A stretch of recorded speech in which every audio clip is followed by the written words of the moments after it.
This is a HeadGum podcast.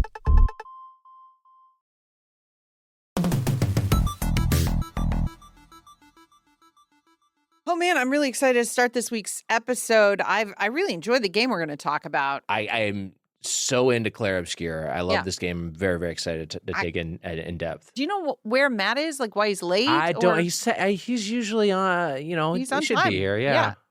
Oh, Sacre Bleu. Sorry I'm late, everybody. Notice anything different about moi? Yeah. Actually, your wardrobe looks a little different than usual. You changing up your look? Oh, just a simple striped shirt. Yeah, I know she got the striped shirt with a red handkerchief in the pocket. Yeah, a little red handkerchief. I might tie it around my neck later. I'm also wearing a matching, beret. Yeah. I'm sorry. Did you mean beret, or is that you have a beret and a beret? No, I mean a beret. Yeah. Okay, got it. Yeah, no, it's a. Haven't really said a lot of the words. The words I'm French now. I was just going to ask, are you French now? Is that what's going on? French now? Yeah, I'm French now. I've decided that I'm going to be French. Normally, I would expect that to come sort of packaged with an accent. It seems you're a very aggressive American-sounding French person. You know, I just kind of feel like we're not supposed to do accents anymore. Oh. So I'm not going to do that one. Oh, okay. Okay, sure. Sure. I don't know that anybody, I mean, it's not racist to do a French accent. I just can't be sure. Okay. You didn't hear how I was doing it. Whoa. No, I don't want to hear. If there's any question, I don't want it on the show. Sorry, I just noticed this Yeti like a mug you brought in here. Is there a layer of Gruyere over the top of it? Yeah, so you got fucking French onion soup in this sandwich? I got some hot soup. I just call it onion soup. Oh, right, of course, naturally. It's normal to you. So there is some French onion soup in there. The Yeti keeps it hot. Yeah. The Yeti. I also noticed that you brought in an order of McDonald's, but you've crossed out the word French on the fries? Yeah, that one's not that crazy because a lot of people do just call them fries. I guess that's true. A lot of people just call them fries. Yeah, that is and omit the French. Matt, I got to ask, what the fuck is going on? What are you doing? I just kind of, the game... Because the game is from a French developer and is very French in terms of tone and aesthetic. And you love the game, so... And I love the game, so I just kind of was like, I kind of want to see what that's like, and I decided to try it on for size, and it's pretty good. I feel like this is a great way to dress. I love cigarettes now. Oh. Yeah, I was just noticing there's kind of like a nicotine cloud that followed you into the studio. And what I thought was ranch cough. What I thought was a water bottle is just a wine bottle that you brought in. It's just a wine bottle, yeah. I got it from Nick's car. What? Yeah, stop digging around in my car. I learned a new trick. Check this out. Yeah. Okay, looks like you're kind of caught in a glass box here. You're doing the French art of mime. He's choking. He's choking to death. I can't breathe. There's no air in the box. Okay, well, this is a solvable problem. Here, let me just open this door for you. Nick, you know how to open the glass box, the invisible box. Are you French too? You know what they say? If you can't beat them, join them. Oui, oui. This is the dumbest fucking thing I've ever seen. I don't want it on the show. I don't want this to be the way we start the show. We turn Pictos into Lumina and are French as we discuss surprise hit JRPG Clair Obscur Expedition 33 and our favorite AA games this week on Get Played.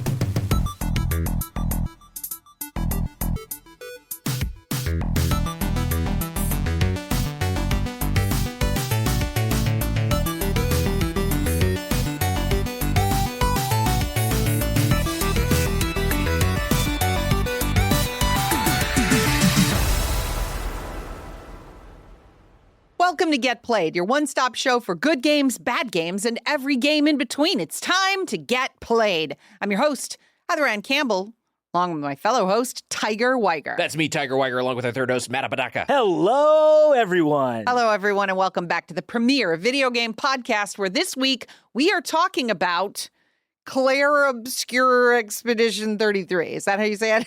Well, yes. That is the title of Oui, oui. Oh, boy. Très bien. Parlez-vous français? France is back. Yeah. all in on after this game. I'm all in on the French. Yeah, the God French. bless them. The French. We give them a raw deal over the centuries. They're all right. Stand down and stand by. We salute you. Sorry we made so much fun about all the stupid shit you guys do and how you are and all I that. love France. I love it. I've never been. It seems great. And I know, and I know it has a reputation from Americans that they seem to be rude, but Yeah. have we considered that they hate us. that they hate us and everything we do sucks shit and we're bad? Yeah. We're going to be talking about Clair Obscur Expedition 33 and AA games at large in the meat of today's episode.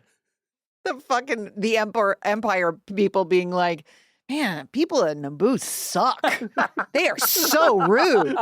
We go marching in our fucking stormtrooper outfits. Yeah, we're going around. We're going over there all loud. Hey, I want to acknowledge someone else in the studio. Of course, our producer, Rochelle Chen Ranch, who just celebrated a birthday. Happy birthday, Happy Ranch. birthday, Ranch. Ranch. Wow. you. HBDR. Happy birthday, Ranch. Thank you. HBDR. Couldn't have And- said it better myself. And speaking of things to say, you know, the Switch 2 is coming out next month as part of the Switch 2's release. As of release of this episode, As of it the will release of be this episode. 1 month away. It'll be 1 month away. As part of the whole Switch 2 pre-release hullabaloo, the three of us, the Triforce of Friendship, had a friendly bet, which was when will the Switch 2 release? And whoever comes closest gets to pick a game that we are all going to cover on the podcast. Heather won, and as such, picked the game Mother 3. And we can announce we're going to be doing a We Play, You Play to pay that off on Mother 3 on June 2nd. That's right. So basically the first, pretty much a month away, the first Monday in June, in advance of the Switch 2 release, we're going to pay off the Switch 2 release date bet and do a full deep dive into Mother 3. Now, the way that you, the audience, can play this is via fan translation. It is widely available online. There are, of course, sort of gray market carts that have been flashed with Mother 3 if you want to have a tangible cart and play it on a Game Boy Advance. But yeah, it was never officially released in the West, but was very lovingly translated. And that's the cartridge copies that the boys have and myself as well. And if anyone from Nintendo is listening, I'm lying. Yeah. None of that happened. this is parody. Fair use. We're just making it up We're and just having making a little up. fun. Yeah. Yeah, we're just. If you listen to the show, you know that we're just a bunch of dumb idiots who've never actually played any video game. That's true. And also, just give us a Switch 2. Wouldn't mind having a Switch 2 for free. Nintendo, if you're listening, we won't play Mother 3 if you give us a Switch. Yeah, these 2. are our demands. Listen here and listen good. If you ever want to see Toad again, What? oh, so we have Toad, and we won't release Toad. Wow, you've crossed a line. I guess we're just all in now. I We're guess just all in. We just- have Toad. It's like insane prisoners. We're just like, criminals. oh, Jesus Christ. Well, okay. Also, I'm just kidding. Yeah, we're just having fun. We're just having a little fun. We're I had a just little bit having too much fun. Coke Zero before we started. I tell Toad's you what. standing in a puddle in a basement. It's no big deal. It's just no big deal. It's just fine. Just don't even think about it that much. Don't think about what kind of liquid that puddle is. Hey, look, we're just having fun here. Matt's caffeinated. We're ready to go. Jacked up. We're ready to go here on the podcast. And the question we like to ask on the first part of every episode is about video games we're playing now. The question is, what are you playing? What are the playing? Hi, it's me, the Resident Evil merchant, and I'm here to ask my friends what they're playing, and I think I know the answer. As Resident Evil merchant, you usually don't come in as confident that you know what we're going to be covering in Yeah. this segment. But Yeah, you yeah. seem pretty cocky here. There was a leak. Oh, there was a leak. Yeah, there's a leak. You guys gotta get your iCloud and your Gmails on lockdown, because one of the four of you, I guessed a password. Oh, so it wasn't a leak. It was that you guessed the password. You Yeah. breached security. Yeah, I breached with a little human hacking, a little bit Little of social engineering. yeah, I figured it out. Wow. I got a question for you. Why'd you do that? Yeah, why did you do that? That's not nice. We would have just given you the information you were looking for. Yeah, but I was worried about you. Oh. Well, it doesn't really excuse the behavior, but I guess that's understandable. I needed to check. I hadn't seen you in for such a long time. We see you every week. Yeah, it's every single week. You know how long that is? 7 days. Unless you have a different sense of time. I don't know how your Imagine rules, if what your you rules are hadn't like. heard from Nick for 6 days. Ah, music to my ears. Hey, wait a minute. A thrill to always be hearing from my friends. It's a blessing. Yeah, and imagine if you texted him for 6 days and he didn't reply. I'd be pretty alarmed. Yeah, so I hacked an email. Okay, so it's my email that you hacked into. Yeah, it was Okay, so it's specifically Nick's email. I texted him all week and he didn't text back. I'm not getting these texts. I don't know what number you have, but I'm not getting them. You got the number you gave me. Oh, right. I gave you a fake number. Right. So that's partly on me. I gave you the number of a Sbarro franchise. I've never seen an email so clean. There was only one email, and I was watching. It was read and then deleted. Yeah, I keep I keep it inbox 0. I'm archiving everything. It's Really? pretty clean in there. Yeah. Let's see. What do I have in my inbox right now? Let me pull up my inbox real quick. My email inbox. I have 1, 2, 3, 4, 5 emails in my inbox. Yeah, so I'm pretty on top of things. So you're maybe like, this was standard operating procedure for me. You maybe caught me on a normal day. I have 3. Oh wow, okay. But I keep it lean as well. Unread if I need to get to it, and I'm not going to get to it right now. Yeah. Mine's maxed out. Wow. So you cannot receive any more emails. They bounce. They bounce. Return to sender. Yeah. Google has a case file. Like, I don't have time to interrogate that. Well, I wish you hadn't violated my privacy by hacking into my email. Well, but I'm glad you're I'm glad safe, it gave buddy. you peace of mind. Yeah. And please just don't do that in But the future. also, I'll I be know changing my password. you're doing Clair Obscur Expedition 33.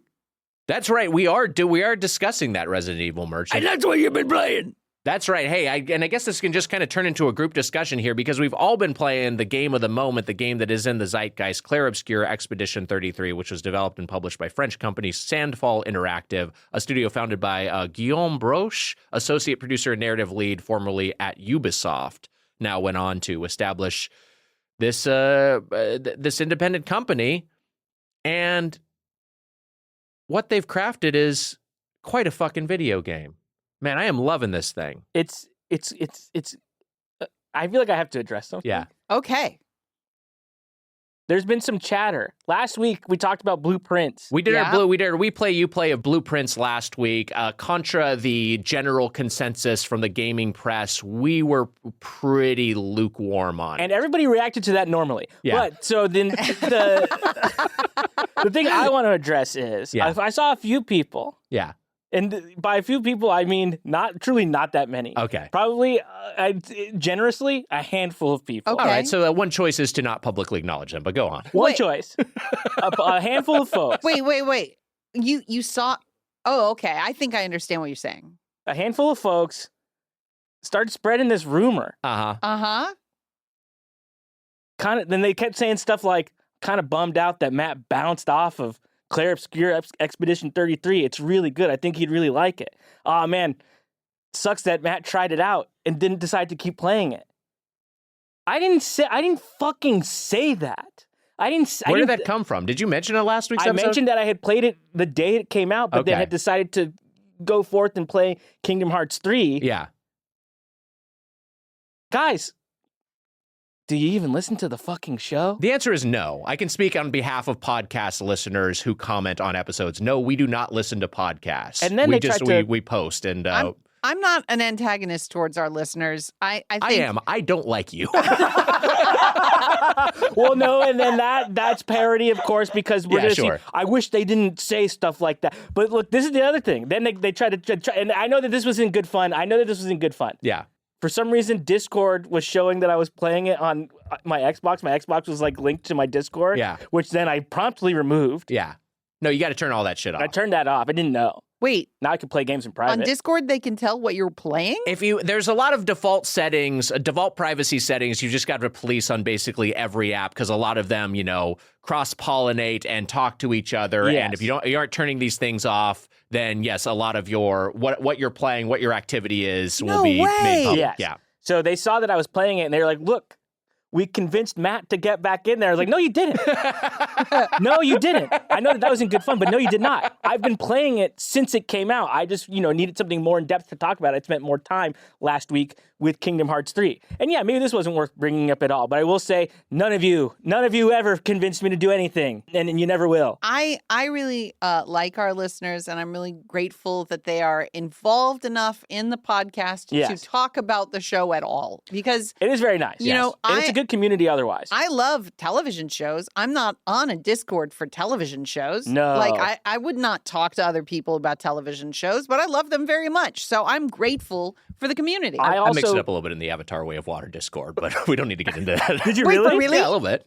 Yes! You? It's a good community. Awesome. Here's my impression of Nick in the Discord, in that Discord. I really like the movie. Yeah, pretty much. I do watch TV, and I'm not in any Discords for TV shows, but I certainly wouldn't join one and tell them what I don't like about the TV show.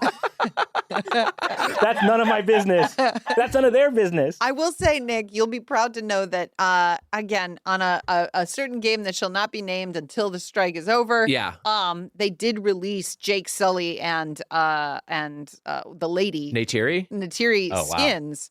And if I were to be playing that game that shall not be named, I would have been nonstop maining Jake Sully the entire season. The whole thing, the whole thing with those is, I get why they have to scale everything, but the whole thing of being a Na'vi is being big as shit. And you can't be fucking big and be in that game you're not going to talk about because everyone's got to have the same hitboxes. So it's like I'm walking around, and whether I'm the towering Neytiri from Avatar or whether I'm the diminutive Levi from Attack on Titan, I'm the same fucking height. It doesn't make any fucking sense. Well, but it does weirdly work if you look at them on their own. Sure. Like, he looks really tall, and I've had lengthy discussions with my fellow squad mates about how they achieved him looking tall when he's the same size as everybody else, because there's something they've done that make him look tall. My mom and my brother were just in Disney World, both Avatar skeptics. Yeah. Not really that interested in the movies. They went to the Animal Kingdom where they have the Pandora area, and it knocked their fucking socks off. I've never They been, but I've loved heard it's it. awesome. Yeah, they were like, I gotta go. Let's go. They're gonna yeah, let's go. Yeah, let's go. That's the three. That's who would go. The three of us and Ranch. Four. Well, that's what I spent my Nintendo points on, was sweepstakes to get four tickets right. to Orlando. Yeah. All right. You know what? Nintendo, if you're listening, I'll accept that in exchange for not playing Mother 3. Wow. That's right. These are our demands. These are our demands.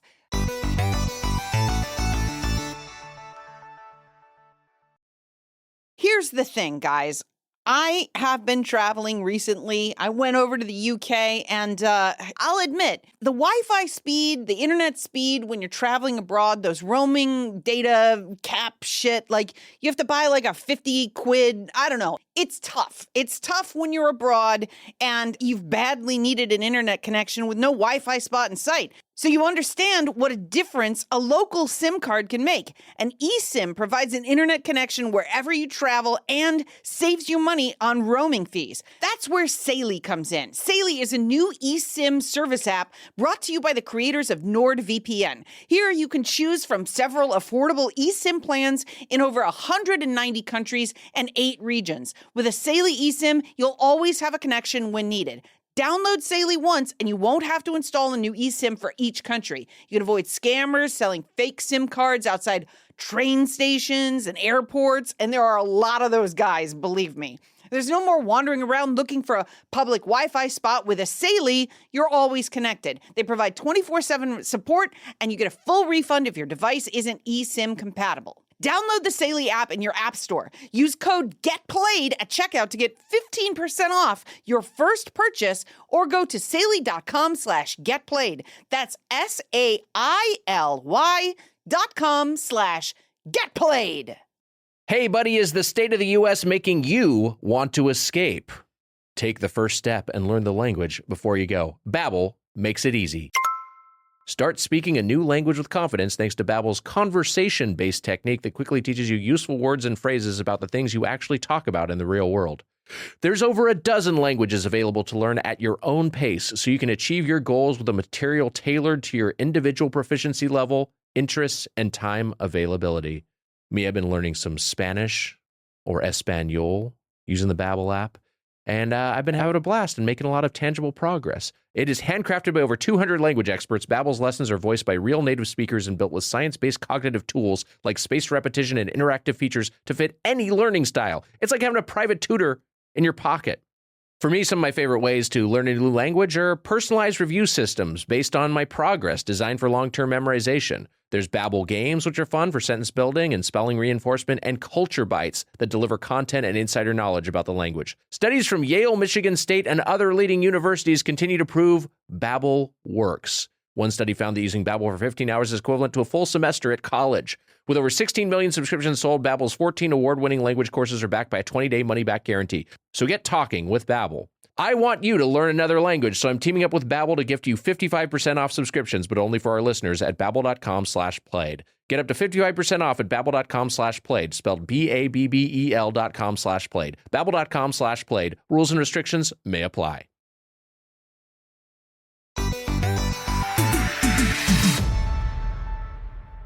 Guys, I did not start Clair Obscur until we assigned it for the show. Yes. Yeah. What we And- should say by signing away, I think we're just kind of like, hey, this is a thing we could talk about. And like Matt and I were playing it anyway. So you're like, oh, I'll play it too. Yeah, that's right. That's a good thing to point out. Yeah. I was already playing. Yeah.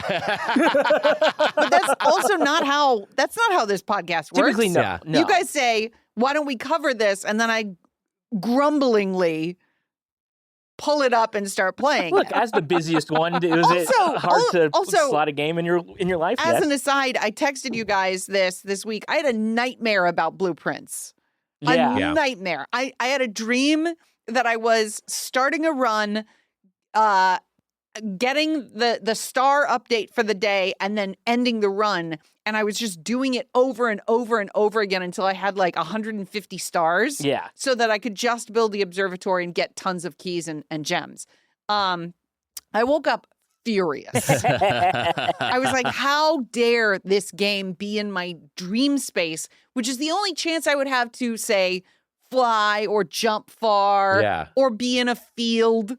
Like, kind of a bummer to see a two-dimensional screen Yes. in your dreams. I asked my Yeah. wife a question this morning because Mhm. I was having a dream and I was still just waking up. And she was like, what are you talking about? And I was asking her a question about something that happened in my dream.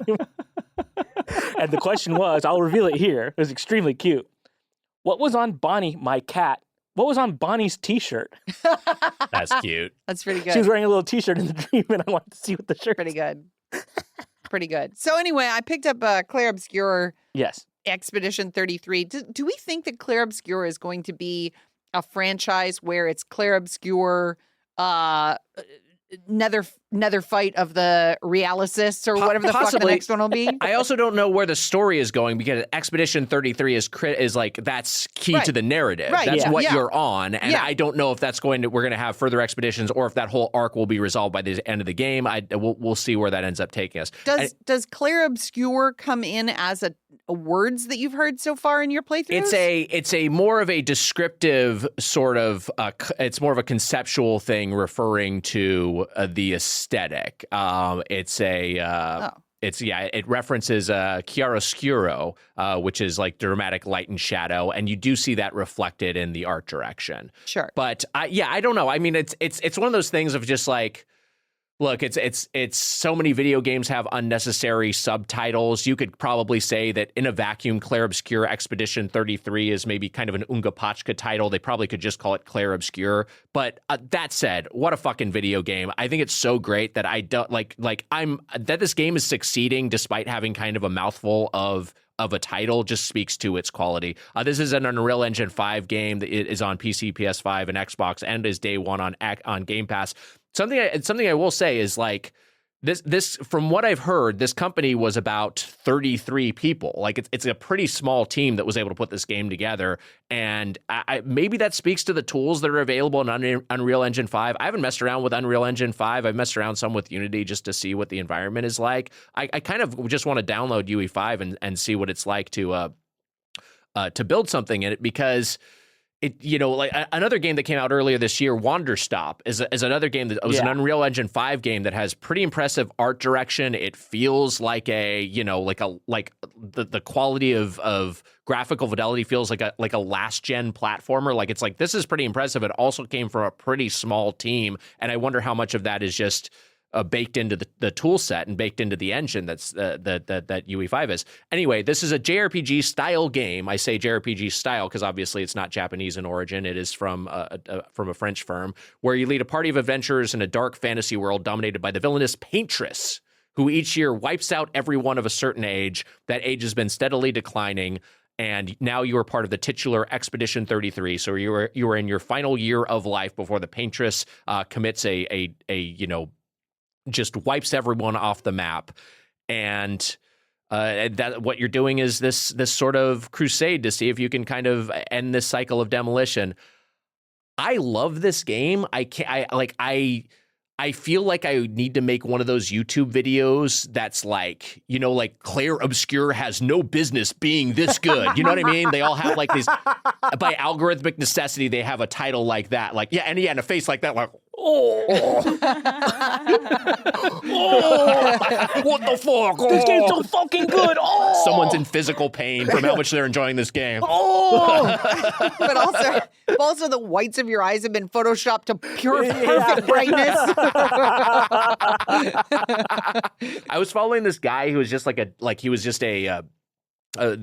dude was in my I subscribed to his channel on YouTube, and he was just like a doctor, like an MD, who was talking about like, nutrition, and he just is very even tempered in his disposition, just like, when you want your plate to be mostly greens, if you kind of divide it, you'll have one half that's greens and one half that is fats and proteins. And then he became more popular on YouTube, and then he just started doing those thumbnails, I think just because he had to. And so this guy who's like, his delivery is all like this, but then it'll be like sweet potatoes, secret to eternal life, and be like, oh. this poor Diet guy. Coke's bad. Yeah. Oh. Guy went to medical school, and this is how he has to degrade himself. Anyway, this game, it's another of those things. We talk about it. I'm probably talking about it too much, but like every year there are games that just come out of nowhere that's on nobody's radar. Really, I love it, but I also feel like this was on a radar. Do you think this was on a radar? I feel like we mentioned this at some point last year as like a game that was interesting to look forward to. Interesting, could have been. If so, I don't recall it. To me, it's mentally in the same sort of bucket of last year's Balatro and Animal Well and Metaphor Refantasio, that were games that were like, oh wow, okay, look at this thing just kind of coming out and making this immense impact and everything. Obviously, we already talked about Blueprints, which inarguably still had an impact on the gaming zeitgeist. But this for me is night and day in terms of my reaction to it versus Blueprints. Whereas Blueprints, I was just kind of like, okay, I see the artistry here. We don't need to rehash it, but I was like, I see the artistry here, but like I'm kind of just getting worn down through the process of playing it. Versus this one, I find like I'm immediately so engaged, so hooked, and I just think it's so playable and aesthetically appealing. Do you know why it's playable? Why is that? I know the secret. Yeah, go for it. It's because you can fucking move fast. And you can move really fucking fast. Zoom. There are 3 speeds of locomotion in this game. There is walking, there is jogging like a regular person, and then there is full-blown dash without a dash meter. There's nothing that you exhaust by moving fast. And for me, discovering that, I was like, oh, thank God. Yeah. Thank God. Like these fields where you're battling all of these creatures are large fields. And when you can see where you have to go, I shouldn't be punished with the time it takes to get there. And this game rewards us with a speedy zip around locomotion. Yeah, the sprint you can do, you can really, really book it. Oh, there's another game that I was, it was a another JRPG, and I can't pull the name right now, that had a similar thing. It was like, man, the walk cycle is just so fast, and it's a great quality of life thing. Of just like, there's a lot of just negative space here that just exists to make the environment feel like a big environment, a real environment, a lived-in environment. But if I can move through it quickly, I don't feel like I'm kind of getting bored. And in town, I walk. Because I don't want to miss anything. Because it's a dense area. There's a lot of stuff going on. I want to look at faces. I want to look at art direction. But when I'm out on the fucking field, let me go as fast as Sonic. The thing that it's awesome. I think I've probably put the most time into this game so far. How's that possible? Because you took like a huge break. I fell off of it immediately. Yeah. I've been playing it pretty steadily, like through this past week and over the weekend. Mm-hmm. And I even downloaded. Look, I downloaded an app. Sea of Stars was the game I was trying to remember. Just keep going. I downloaded an app for my Steam Deck so that I can remote play my Xbox while my wife is watching the TV, and I can still play my game. The app is called XB Play. It was $7 in Steam, and I didn't have to do anything crazy. And I love this fucking app. It rocks. It's just made. I mean, I wish I could. I heard it doesn't run great on Steam Deck. The game, otherwise I would have bought it on Steam. Mm-hmm. So I was like, oh, it's on Game Pass. I'll just remote play to my my Steam Deck, and it's a flawless experience. It's been really, really great. But I've been also playing it on the TV, and the thing that I just really love about it is that I feel like there is a shared language in a lot of JRPG like design, and I feel like within the first couple of hours of this game, I've seen like a handful of things that I've just like never seen in a game before. I feel like. Have you guys gotten to like the water area? I have not gotten that far. There's a part of the map that's like it's early on enough where like one of the other sections of the map that you essentially already have is this like water area, and you go into like this cave, but it's like you're underwater, but you're like walking around still. And I was just like, this is gorgeous. This is amazing. I love this. That's cool. I'm really, really loving the game. Yeah, you know, I think the thing is, and we're going to be talking about AA games, and I think a lot of people have described this as a AA game, which I think is fair. The art direction is really nice. The models are, they're not going for photorealism as they shouldn't be. I mean, there's some stylization here, but the models are less detailed than a AAA game. But I don't need to see like veins and pores on a character's faces. That's the stuff that you're losing. But you're still getting like personality and characterization through the way they're realized visually. Also, we've hit a place now where this is a AA game, right? This is a magnitude of gorgeousness that 2 generations ago, if this was a PS3 game, it would be like the AAA game of the PS3 generation. Yeah, certainly try like trump something like what the crown jewel of the PS3 era probably would have been like a Naughty Dog game, right? The Last of Us. Yeah, sure. Yeah, I mean it's not as as breathtaking as The Last of Us, but nobody in their right mind would have seen this as a PS3 game and been like, this is a AA game. You would have been like, wow, this is spectacular. Yeah. And I think that we are chasing something in realism in AAA games that maybe we don't need to be chasing. Like, I'm not sure who it's rewarding. Like, yeah, I think good art direction is just overall to me more interesting than like realistic like art direction. 100%. But we should describe actually playing this sumbitch. Yes. So the combat is so fun and so satisfying. You talked about things that you'd never seen before. I will say that we've had turn-based combat with time button presses since the 16-bit era. Like that's a thing that's been a staple of the genre that we tried a bunch of different ways. But this feels like such an evolution of that. Mm-hmm. Basically, you have timed button presses that you can use to do additional damage for your attacks, which is one element of it. But the main thing is how you use it for defense. And you basically have one button that you can use to dodge enemy attacks, and another you can use to parry and sometimes counter enemy attacks. There's some really, and it's very satisfying. Like when Yes. you dodge something effectively, when you figure out the timing of it, it's really satisfying. When you get a perfect dodge, it's great. And there's an elegant sort of tutorialization in terms of how a perfect dodge lines up with the timing for a parry. So dodges are easier. There's a larger window. Parries, there's a tighter window. But a perfect dodge is the same window as a parry. So if you are consistently getting perfect dodges for an attack, then you can take the risk to be like, I'm just going to parry this thing. And when you parry it, you get some action points back that you can use to do some of your special abilities. There's also things like there will be certain attacks that will attack your entire party, and if you parry those with all of your party members consistently, you can do like a more ornate counterattack. All of these things sort of add up in a way where it never feels like you're just pressing buttons through a menu. It always feels like you're engaged through every second of each combat encounter. It also forces you to watch the animation on the enemies, because it's like generally on a JRPG, there's all of this loving attention put into the animation in the battle sequences of the attacks of your monsters, your enemies on screen. But you don't have to pay attention to those things. Yeah, they're non-interactive. You can kind of be staring at the fucking menu the entire time. Yes. This forces you to be like, oh, wow, this monster, before he attacks, he conjures his weapons into his hands. He pulls them back. Like, if you can... if you can forecast what it is that the monster is going to do when it attacks you on the first strike, not only is that extremely good luck, but it's awesome feeling. Yes. It's great. It's great. I also can't remember what are the monsters called? Nevros? What are they called? I can't remember. They got some made up word for it. Neriums? Yeah. To I don't quote, mind 'em. to quote the great Steve Martin, those French got a different word for everything.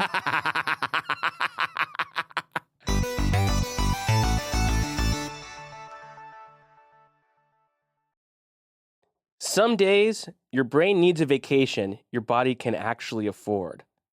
That's where IndaCloud comes in. You juggle the chaos. You answer the emails. You even go outside sometimes. So yeah, you've earned a better way to unwind. Enter IndaCloud. Federally legal THC in the form of gummies, pre-rolls, and flour, designed to turn hanging on into fully chilling. So, if you're 21 or older, head to indacloud.co and use code GETPLAYED to get 25% off your first order plus free shipping. That's indacloud.co, code GETPLAYED, 25% off, free shipping. Just a better vibe in your mailbox. So here's the thing. Look, I got sent some of this stuff, all right? I ate one of the orange soda gummies, okay?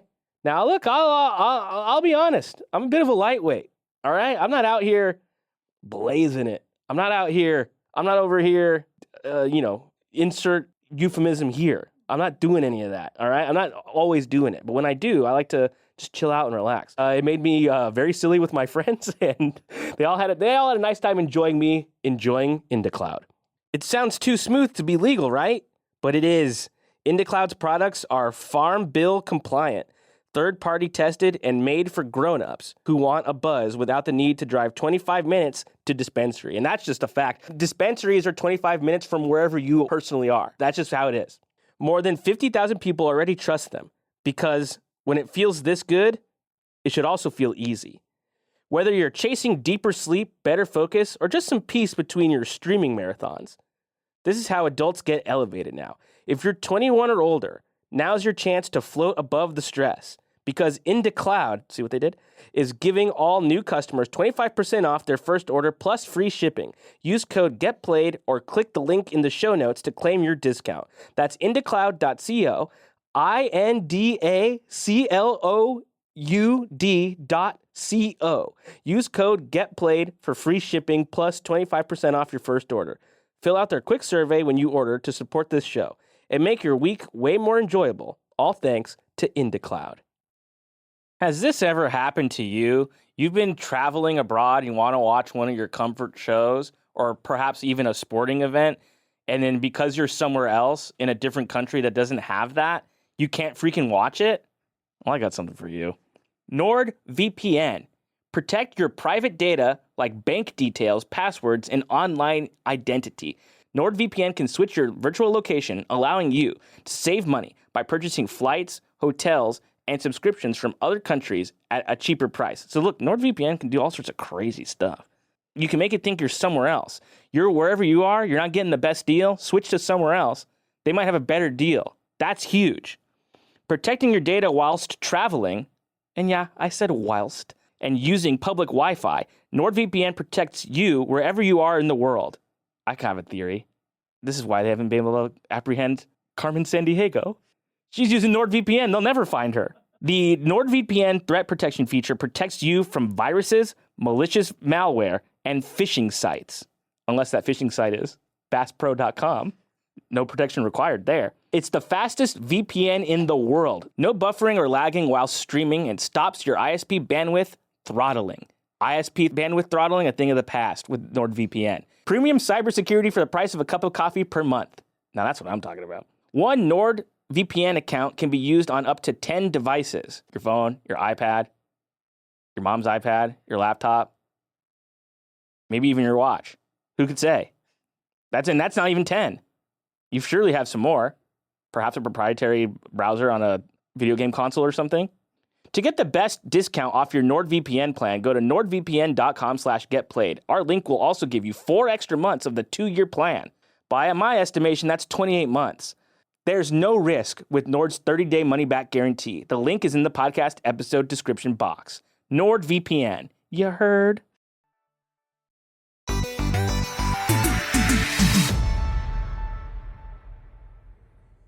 It's the difference, Heather, between like a Final Fantasy summon is a classic thing of like, hey, once I see this the first time, great. But then it reaches a certain point of like, I don't need to see the Knights of the Round all show up again.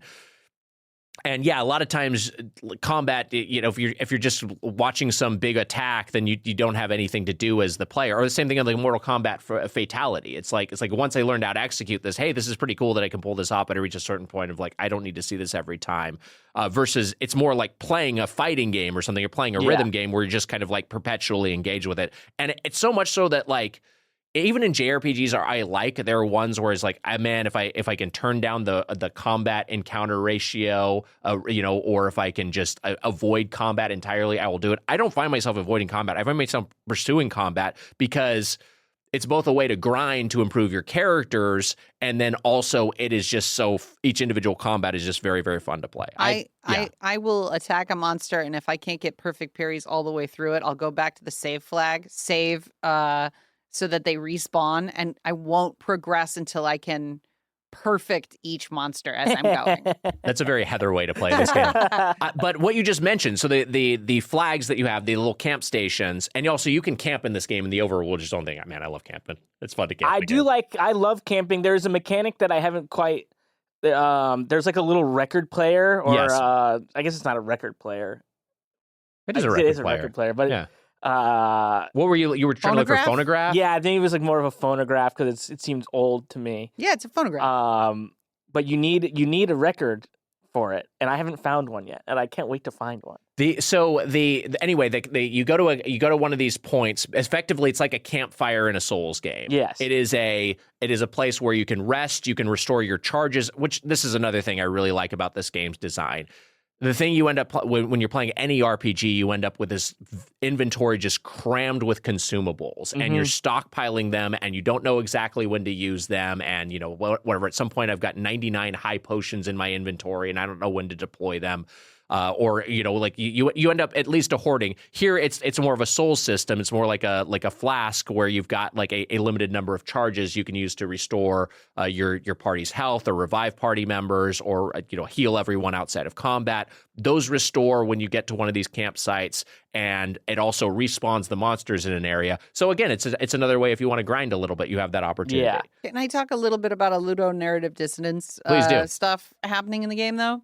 So you have a character who's just witnessed the death of somebody he loves. Mm-hmm. And that's in the cold open. I don't think that's a spoiler. That's like your first 30 minutes of the game. Yeah. That would fuck me up, by the way. Yeah. I think I'd handle it in stride. You think so? If watching your ex turn to ash and rose petals in front of you, you think you'd be all right with that? It'd be a fucking nightmare. And then shortly after that, I guess I don't even know where spoiler country in a light. We're still talking very early game, so we should be fine. You see so many people get murked. Like, Yeah. so many fucking people. And then you're finding piles of bodies. Yeah. While this is happening, your character is like visibly anguished. In cutscenes, he's like, I want to fucking kill myself. Yeah. But then when you find a consumable on the map, he goes, wow, I could use this. Like, it's like, I wish that had become, that was scaled in a little bit more gradually, because it's funny to have a guy looking at corpses and then pick up what I think is money and be like, wow, excellent. Yeah. No, there's a bit of that where there's like, there's not that many alt lines for that too. So like the more people you have in your party, it's just kind of like vacillating between who's saying, great, that's going to be useful type of thing. There's also in the settings menu when you're starting the game, and also when you're you could pause and see this menu at any time. You can turn off. You can customize how your character looks, basically, right. But not that much. But like you can give him a different haircut or a hat. Yeah, you find some of these things, and I will say that I was enjoying this game. I'm playing on Game Pass, but I enjoyed this game enough where I was like, I'm just going to buy the deluxe edition upgrade, so I have a bunch more of those. Oh, nice! Just to support the devs. I should do that as well, because I am really enjoying it, and will continue to play it because I have been playing it. Wait, I thought you bounced off of it. No. Okay. Contrary to popular belief, I did not bounce off of this thing. Okay, the Discord got you playing again. That's nice of them. I'm gonna kill.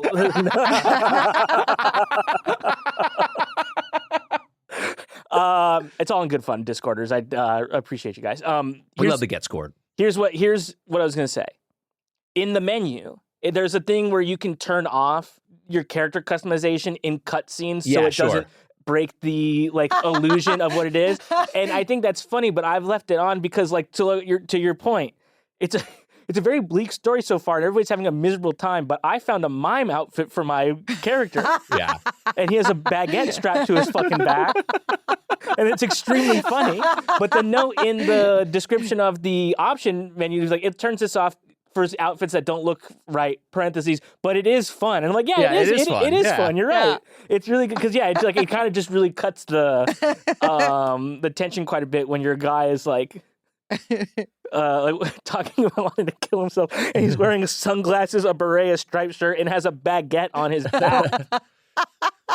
The Souls comparisons are also in terms of how the weapons scale and to your stats. Yeah. I mean, I like that system. I like it. I like how it works in Souls games, and I think that it's fun here when you're leveling up in a traditional sort of sense, and you can kind of figure out, okay, where I'm going to target agility or whatever stat to try to improve my weapons damage. But also the pictos is another element that goes into it, which is it's essentially what exactly is it? Kind of accessories that you're kind of equipping on each character, and they give you they enhance existing abilities or give you additional abilities or give you additional damage.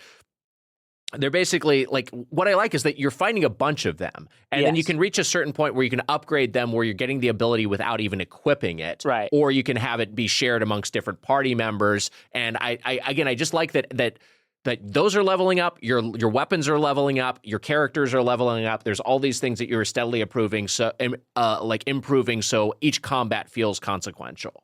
I don't understand pictos. You just explained it really well. But I find them all the time. I just need to really hunker down and figure out this is the thing I always have a hard time with in games like this, because I love games like this. I like crafting a build for a character or whatever. But I often am am I even doing the right stuff? Right. I often will be because there's so much things you have to read. Or I'm I just want to get in there and I want to play. So then I'll be adding stuff, and I'm just adding. I know I'm just adding the wrong stuff. I got to be a little more careful and precise. Yeah, but also at least playing this game, I'm playing on the standard difficulty. It doesn't feel like this is a game that necessitates min-maxing. Maybe it reaches a point where you have to do that, but I kind of am just sort of figuring it out. I was okay, it's this picto gives some sort of additional ability if you stack burn on an enemy. Burn is a status effect. This character has some spells that cast burn. That feels like a natural fit. I don't know. We'll see how this goes. I'm just kind of riffing here. And it's the same sort of thing with You don't need to get through every encounter by perfect parrying. Like it's No. like that's not like a Yes, like a you do. necessity. You can just kind of dodge your way through it. You know, it's like you're gonna be okay. You have to do it. Yeah. It feels great. It does feel great to hit a perfect parry. I mean, really the counter because then you get a counter and it's just like super duper satisfying. It's really rewarding. this game also checks a specific box for me where all the enemies are fucking freaks. Yeah, I love all the freak enemies. They're all just like freaky and weird, and it's Yeah. very, very fun. Like the mime ones that I was talking about earlier, they look like mimes, but they're like big, sort of like wooden puppets with like big heads. And they're kind of scary. Yep. But Right. and they're very those mime ones are, I think, optional, and they're very, very challenging. And The enemies move fast. They if move If you fast. aggro them, they'll Yes. chase you all over the place. yes, very frightening. I do like that the game is sort of versus like something like Assassin's Creed or whatever, where it's like very open. The game is more focused and tunnels you to where you sort Yeah. of like need to go. It's which- really linear, Yes. but that's the thing I like about it. I I like a love linear this. game. Yeah, Yeah, I don't need this vast open world. I haven't been lost one time, I'll tell you that. And Right. that's been great. And there's no like HUD, right? Of like, I guess there's a little compass or whatever, but there's not like there's not like a, what is that? An icon on a map somewhere Yeah. that's like this. No, or there's whatever. not. There's Yeah. not like a mini map. You're just sort of like, but it's pretty clear where to go. Yeah, it's kind of I had someone describe this to me once, where it's just like these environments are essentially in a linear 3D game like this. You're essentially running just down half pipes, right? Like like it's just like not going from side to side, but it's just like one half pipe that like extends into infinity. Man, if this game had half pipes, I'd be like, hell yeah, dog. This fucking rocks. And there's changes in elevation and such, obviously, and they find ways to vary that. But it's pretty straightforward in terms of progressing. I will say that one of the downsides of this very ambitious AA game is that the environments that you've just described as half pipes do lend themselves to getting broken very quickly. Like within the first hour and a half, I got stuck in an environment and had to reset. Oh wow, I haven't had that happen yet. Well, I'm also trying to jam my way past trees that look unscalable because I'm like, maybe you have to jump at this the right way in order to get Yeah. something behind it. I had one sort of thing like that where it was after winning a fight, Mm-hmm.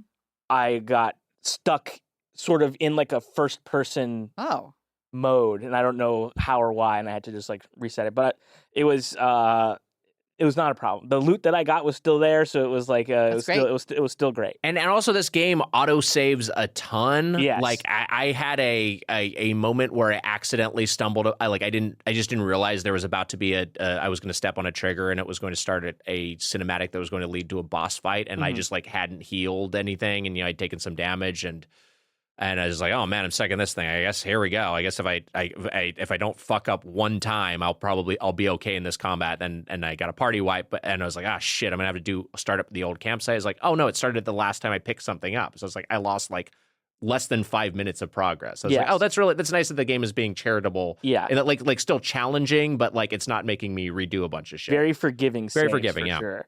The music is the Lorien Testard is the composer, and it's lush and it's beautiful. Yeah. When the singing fan. pops up, Great. I love Great to hear the singing. singing. are they singing in French or Japanese? What are they singing in? They must be singing in French. It doesn't sound like French to me. Mm. It I don't sounds. I don't know. And too bad we can't listen to it on this podcast because we don't No. want to get flagged for copyright Yeah. infringement. No, because there's already too much heat on us. Nintendo's Yeah. listening. We can't we can't have this French studio on our ass too.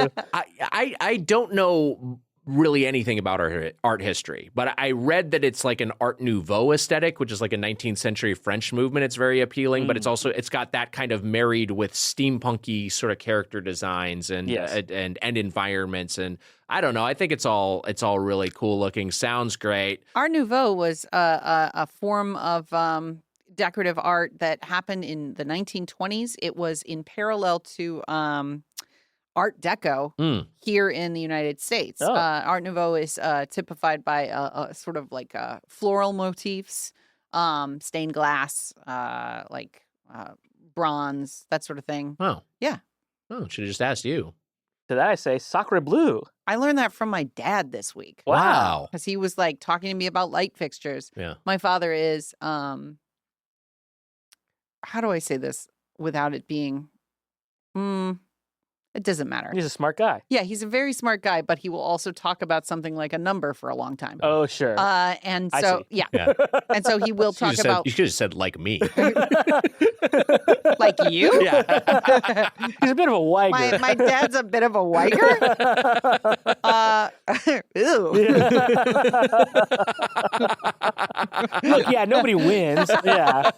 But he talks about he was talking to me about lamps for 45 minutes this week. Yeah. And telling me about the difference between Art Nouveau and Art Deco. That's great. Yeah. Can I say another thing? Yes. Which is that What if we were like, no, It's a actually- podcast. I don't know. Say words. I feel like I've been talking a lot. No, but you've been doing great. what else is Yeah, new? you're doing a good job. I like playing a JRPG where the characters are adults approaching middle age.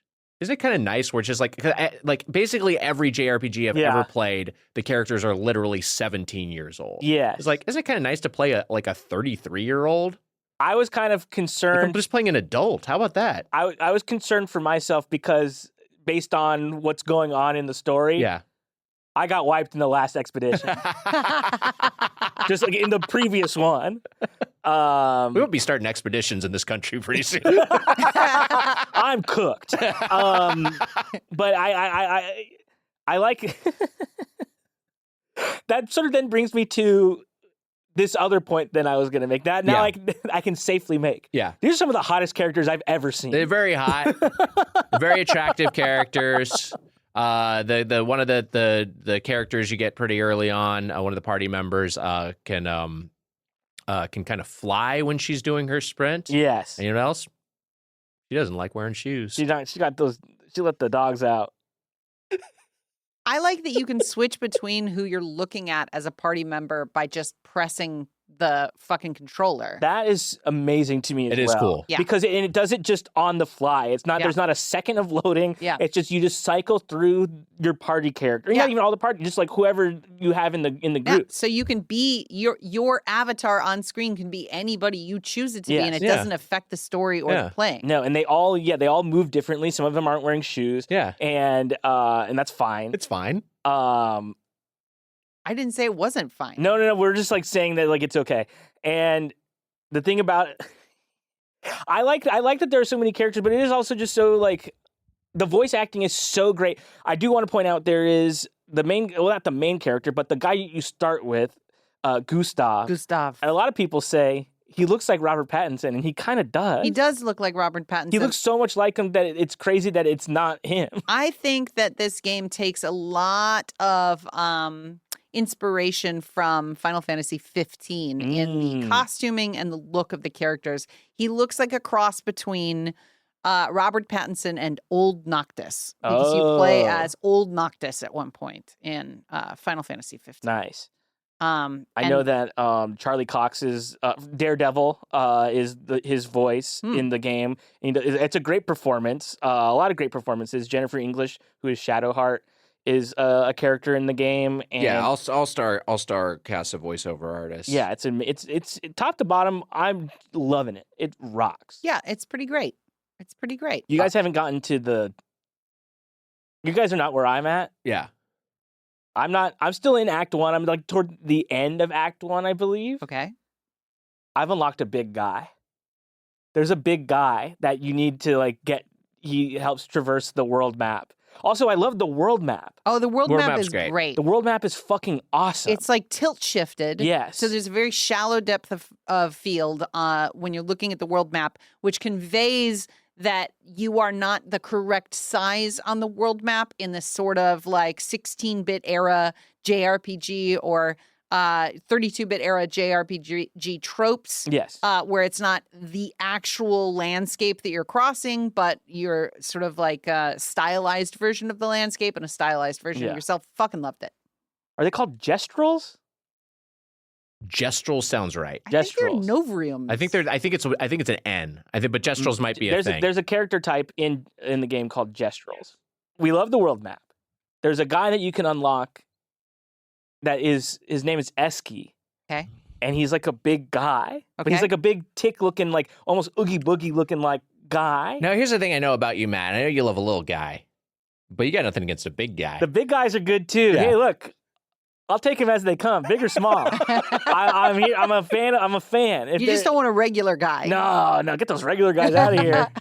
But he's a big guy, and he's got a big kind of dumb voice. Oh no. he's really fun. He's a really and you can get on him to traverse the world map. Yeah. And there's breakables on the world map, and you can like smash stuff. So I haven't encountered that. I'm looking forward to riding this big guy around. You'll get him. Is And a hey, if human being? No. I was no. like, you ride a human man? No, he's like I He's like a think thing. I Okay, think great. he's a gestural, like because I think the ones that are sort of look more like they have like brush heads and stuff. I think those are gestural. Yeah, there's different Yeah. there's different types of these. That's Yeah. the thing that the little kids in the Right. opening Yes, area he's a are. big one. Oh, Yeah. he's a big one. Yeah, he's and let me tell you something.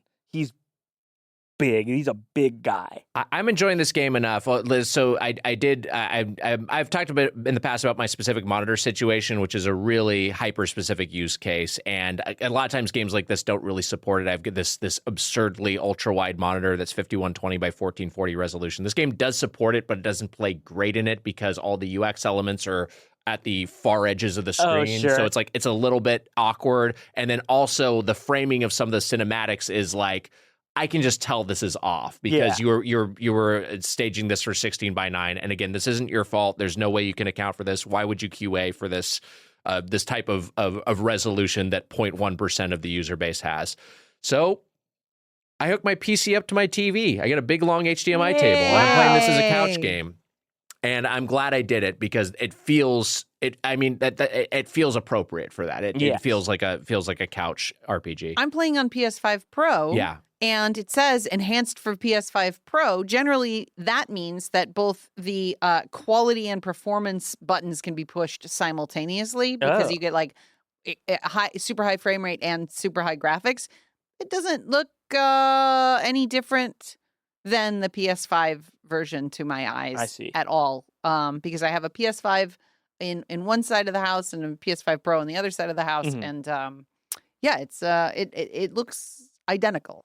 This game is good enough where I'm going to be on the road for work later this month, and I'm just asking myself, do I get a Steam Deck so I can play this on the road? Oh, wow. I might have to do it, which sounds like a stupid thing to do when the Switch 2 is almost out, to buy another handheld, but I'm just like... For a 1 week use For case. a 1 week, and I'm just also like, probably there will be a Switch 2 port at some point, right? It feels like this game seems... Based on popular enough, its popularity, and it doesn't seem like it's that. I mean, it looks gorgeous, but it can't be that like resource intensive that I bet you could run on the Switch 2 no problem. Yeah, I wonder. Do you have a PS5? Yeah, I do. Do you want to borrow my Portal? Well, I don't need to borrow your Portal. Well, I'm not using it right now, and then you could use it on the road to play this game. I don't have to be on Wi-Fi. Yeah, that's kind of the whole thing. That's It's incredibly. That's it's not incredibly hard to find. I don't mean to dismiss of your incredibly kind offer. That's okay. really nice, but I don't think I can. You just can't help it when he's talking about the Portal. He hates the damn thing. And he hates I didn't us. realize you were talking about being on an airplane because I thought you didn't fly anywhere. I thought you took trains. No, I have no choice. I have to go to the East Coast, so yeah. Look forward to my obituary. Jesus Christ! What the fuck? I'll be fine. That sounds like you're planning something. I'm sure. What part of you going to DC? Yeah, I am actually. Oh, no. It's all right. I'm sure I won't immolate midair or Yeah. plane won't land upside down or something. I'm sure it'll be great. Seems like flying is better than ever. Don't more watch. comfortable. Don't watch. First Reform on the plane with that haircut. Love this game. I'm really, really glad that this was. I mean, I admire the creativity and the gumption to make a game like this, and I'm so glad that people are responding to it, and I'm really glad it exists. And game of the year so far for me. Well, I kind of think so Whoa! too. It's fucking. It's just so fun. Holy Yeah, so shit. fun. And I think that's kind of the main. Obviously, these are two different games. Yeah. Between last week's game and this week's game, This game's really fun. Yeah, I would say like this is like a fun video game to play. And it's, different strokes for different folks, of course. I know that Yeah, sure. it's just this one is like fun. What's come out this year? I can't even think of games that Assassin's Creed. Yeah, I mean, look, we could go through the list, but it's very, very early in 2025. As we know, the video game release calendar tends to be, backloaded. It tends to go towards the holiday season. It's still skewed like the toy industry, but yeah, Assassin's Creed Shadows, a big release of this year.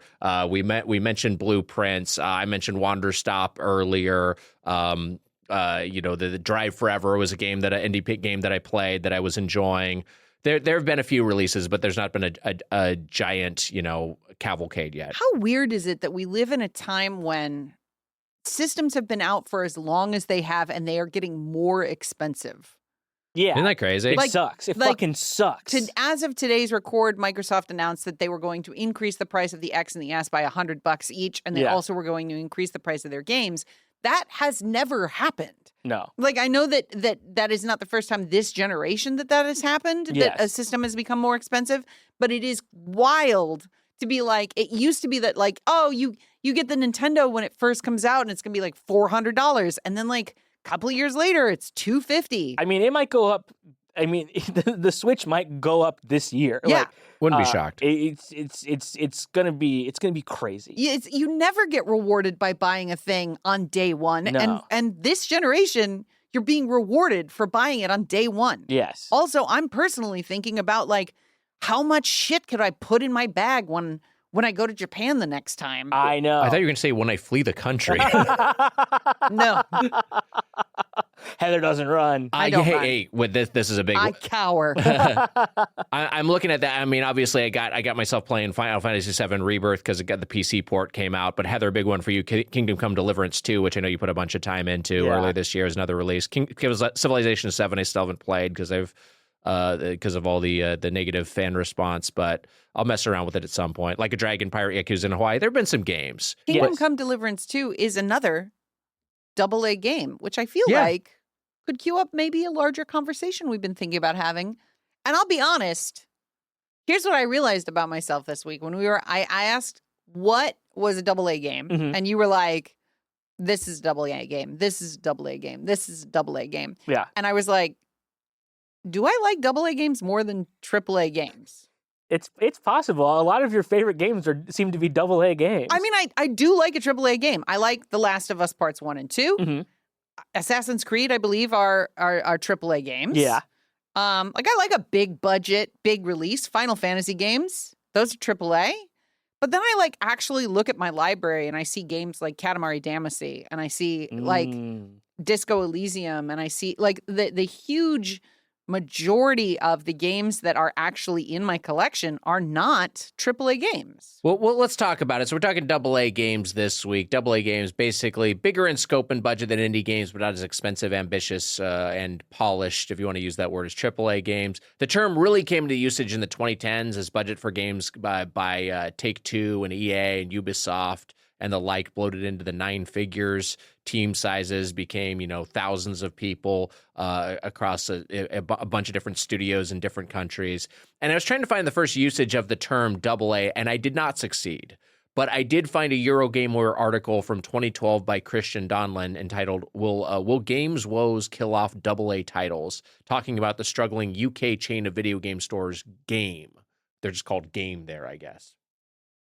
I mean, that's a good name for a pretty store. good. That's a good name for a store. Every store should just be called what is sold there. Yeah. Food for groceries. I'd shop at food. I'll read a little from this article. Quote, what's really sad, I think, is that AA games, the very games that are in real trouble right now, are actually most like the games I grew up playing in the first place. Double Dragon, which was a big deal in my school playground, feels like a classic AA fare, for example, and the AAs I love because they actually seem more honestly old school than a lot of the other stuff out there. They have to be, I guess. They have to drown you in UI clutter, combos, finishers, wall springs, and collectibles because they don't have the money to throw on the set pieces and turn themselves into something a little weirder and more slickly roller coastery like Uncharted, and they don't have the financial setup to take risks like the indies can. Thankfully, it was this doomsaying did not come to pass, and it actually seems like we're in something of a AA renaissance, thanks in part to Steam and Game Pass. I feel like we're seeing a lot of AA games coming out these days, and at least a more of appreciation for these sorts of games. I gotta take issue with Double Dragon not being a AAA game for its time. This is the whole thing about AA games, is because I honestly don't even know if the AA label makes sense for anything in the 2D era, maybe even in the 32-bit era, because there just was not the same. It's like you would not have, hey, we're going to make Super Mario Brothers 3. We need to get a team of 1,000 people to make this game. There was not the same level of staffing required to make something like that. It's just games where even the more ambitious designs were not ones that demanded team size that we see these days, or budgets that we see these days, because of the hardware limitations. And so I think it's really a term that makes more sense in our modern framework. Wasn't Final Fantasy VII the most expensive game ever made upon its release? That sounds right, but I don't know. Yeah, I don't know either. Yeah. And this isn't a journalism podcast. Yes. It's a fuck around podcast. We're just goofing off. We're just goofing off. We're just three idiots. Here's the thing. I was trying to... Yes, duh, and the like. Oh, no, my hand's stuck in a pickle jar. I was trying to think of AA games. Shoe. Yeah. Oh, it looks tasty. Yeah. Who put this pickle in here? I was thinking back on AA games and when was the first time I kind of felt a sense of it? And for me, I think it was the first Serious Sam game. This FPS franchise, they made a few of them, but the first one was it was coming in an era when we kind of had a bunch of different Quake-likes and Doom-likes, a bunch of different FPS games that were all trying to go for hey, we're going to have the most realistic version, the highest level of graphical fidelity. We are going to go for, we're trying to one up Quake with Unreal. We're trying to Unreal the game before the engine. We're trying to just see how far we can push things. And Serious Sam was just hey, this game just exists to be a fun game where you shoot things, and there's a bad guy that is a headless guy running at you holding two bombs, and that's fun, isn't it? That's pretty fun. It's I was oh yeah, this is just embracing what we're doing in the first place, which is just I don't know, having some sort of silly thing to mess around with. I feel like the first time I became aware of what would become the AA game is the Nintendo 64 era. Because it felt like the only time that anybody was capable of actually producing a great game for that system was first-party Nintendo games or Raresoft, right? When they make GoldenEye. Rare games. Banjo-Kazooie. Yeah, and the rest of the games on that system were so oftentimes medium, real medium titles, right? And even Turok the Dinosaur Hunter, it was this is not great. It's not terrible, but it's not great. And it doesn't showcase the power of the system as well as Super Mario 64. So much of this is a taxonomical exercise, because you're saying that as oh yeah, Turok kind of feels like it was a AA game. That actually feels right. But it's also I don't know. We don't have a strict definition of what that is. I have no idea what Turok's budget was and what it was relative to other games of the era. But I think back on playing that game, and I think on how, yeah, it stacks up relative to these other games that are aspiring to be the best game on the system, aspiring to be critically acclaimed, and aspiring to be commercially successful. And that game was just kind of I don't know, you run around shooting dinosaurs. That's fun, right? Yeah, that's. But part of it is what is this game trying to do? Right, and I'm sort of thinking about I'm thinking about this term in the modern context, but I'm trying to think about what games in my past would have been considered AA games, and I'm just thinking any game that was based on a movie could have been potentially been a AA game. Would you, as somebody who worked in that, would you say that those budgets were comparable to stuff that wasn't a licensed game? So you know what I mean? I worked on they're rebooting Fantastic Four yet again. Yes. I worked on 2 Fantastic Four licensed games. I worked on a Shrek licensed game, and I worked on a Pirates of the Caribbean licensed game. Wait, which Shrek game did you work on? Shrek. Just like Shrek? Yeah, it was just a Shrek game. Because the Shrek 2 game is pretty good. Yeah, that's the one I worked on. The Shrek 2 game is good. I'll give up. I'll give up to the Shrek Some of 2 these game. games end up working, but the thing is, I think, and it's interesting that you bring this up, Yes. because a couple of mine were going to be IP comic booky games that I think are kind of like walk the line of are these quite like, I think these are AA games, but you can make an argument otherwise. But like the Rocksteady games are really when we start to feel like, oh, they're going to try to make these licensed games feel like AAA games, Yes. right? It's like prior to that, what was going on with the Fantastic Four games, which I can speak to most because those were the games I worked on for years as opposed to popping in for a few months on some of these other projects. Those games were not budgeted like, not budgeted like a game that was going to exist just to be a game. They were budgeted like we can spend a little bit money on production because we can have a little bit of a smaller team size because we're spending our money on the license. Right. And we're spending our money on getting the actors from the movie to do voiceover in the game. Like that's where we're going to allocate our resources. So as such, you were a little bit. It's partly why these games a lot of times didn't end up succeeding, because it's like, man, they're unrealistic expectations for what they want.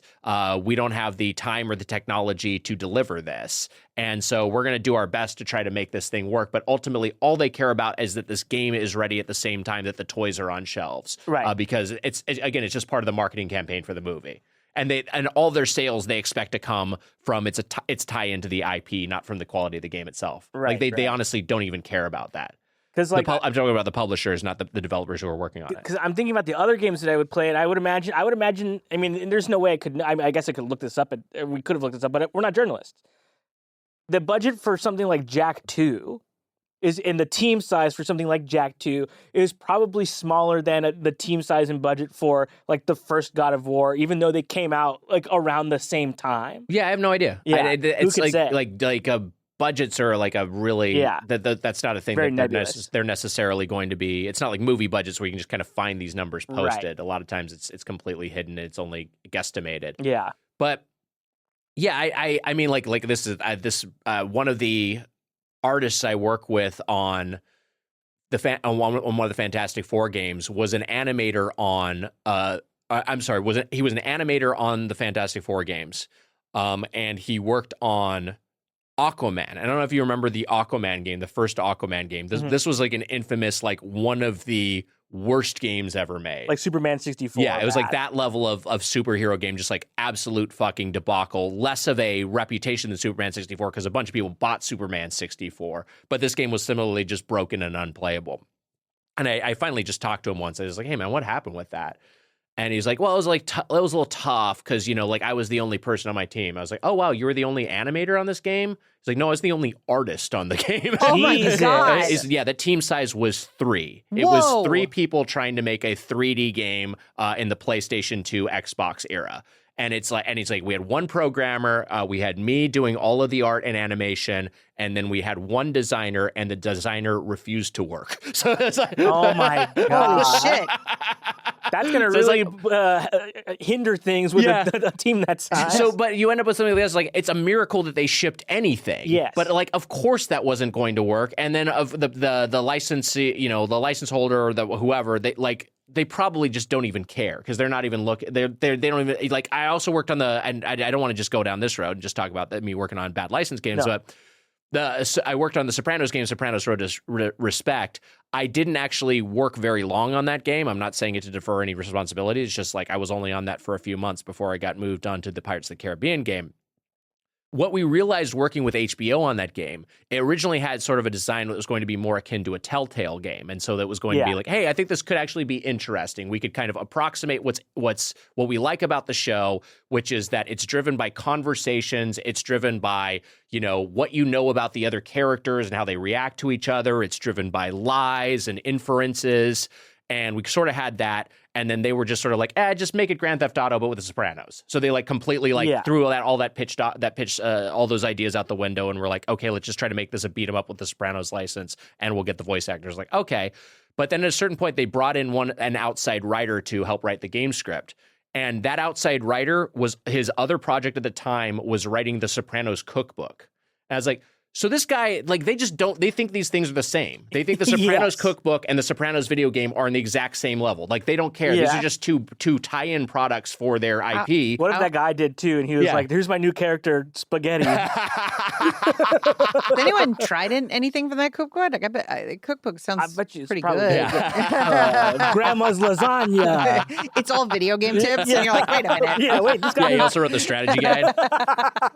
No, I mean, like, but I think that sometimes happens with licensed games. We went on a long tangent there. Yes. But, like, AA games can sometimes be licensed games. Another game that I was thinking of that was a comic book game of this era was the Incredible Hulk Ultimate Destruction, which to me, and like, that's one reason I'm excited for Donkey Kong Bonanza, Yeah. is because it looks like that game, where it's just like, you're just the Hulk running around breaking stuff. It's pretty fun. I'm in my fucking Limp Bizkit era. I Yeah. want to break stuff, baby. Let's do it. But it also feels like, it's like, you know, that game was, that's what that game was. You could run up a building and Yes. you can bust through a wall and you can beat the shit out of somebody. There was another game too, like obviously like the Spider-Man movie ones, but there was an Ultimate Spider-Man video game that was Yes. based more on the comics, right? Well, the MTV like animated right, series, right. which was fucking awesome. It was really, really good, and it had a sort of cell shaded like look, and I think of that as like as a AA game. But this is us assigning this new term to games of the past, where I do agree with you, Nick, that it probably didn't become more of a thing until like the 360 PS3 era. Well, yeah, that's when it comes into use in the 2010s. But I do think there are games, and I think Heather was saying this earlier, I think there are games that are a little bit earlier that still kind of fit into Yes. these these categories. You know what I mean? Yeah. You mentioned one game, Heather, and I have seen this game called a AA game, and I guess it's like, I guess I can't really argue with it, but you know, obviously the re-release version that was fully voiced had a lot more polish to it, but the original version, just a handful of characters were voiced. A lot more of it was just driven by text. But a game that's on all of our top, I think all-time top 10 list, Disco Elysium, a game that we all love. But like, yeah, I guess it is just a AA game. Like it doesn't have a bunch of like sleek animated cutscenes. Like everything is happening from the same isometric perspective. Yeah. There are a limited number of animations that are used. I love the art direction. I think it's really good, but it's pretty spare. It also, that game, I think, is a testament to how much heavy lifting writing can do in a video game. Right. When there isn't much else happening. Because, like, a lot of the time you're just listening to the most incredible prose ever spoken in a fucking video game. And that's carrying you through these stagnant. Like, if you told me that my favorite game of all time, maybe my favorite game of all time was going to be a static screen most of the time while I was taking information in or looking at a menu, I'd be like, that does not sound like me. But it's the writing of that game that makes it seem like a AAA game that is stuffed inside of a AA game. Games that I was thinking about are like Katamari Damacy. I think you could argue that Shadow of the Colossus is a AA game. That's an interesting one. I wonder.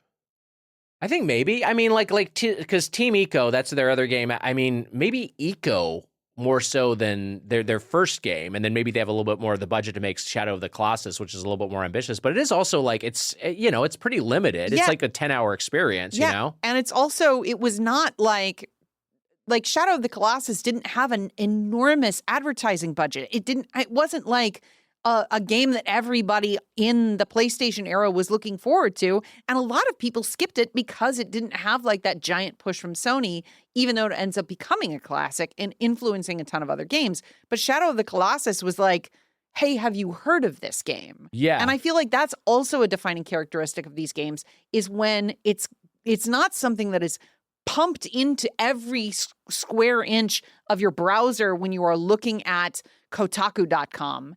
It is something that you have to find out about later, not unlike Expedition 33, where it's like, maybe we mentioned it last year and it was like, oh, this kind of looks interesting. There's like a French JRPG. But beyond that, it's not on bus stops. Right. It's interesting that word of mouth in this this era of like social media just seems to spread so much more rapidly, because I think like, I was seeing that Clair Obscur is already like passing like 500K units, maybe 1 million units by the time this episode is released. It's done enormously well, but it's like also, yes, you're right, that is coming through just a groundswell of enthusiasm for this game, but that's just easier and more rapid to circulate. One of the games that I talk about on this podcast as something that I would love us all to play, God Hand. That's a AA game. Sure. I think another facet of these games is because they are in this middle budget area, they have enough of a polish to present you with systems that are finalized, but they don't have the risk ratio that forbids them from being a little weird. Yeah, that's part of what I like about it. I mean, that's part of what's on. I mean, again, Serious Sam, that was the whole thing. This game's just like kind of fucking weird and specific.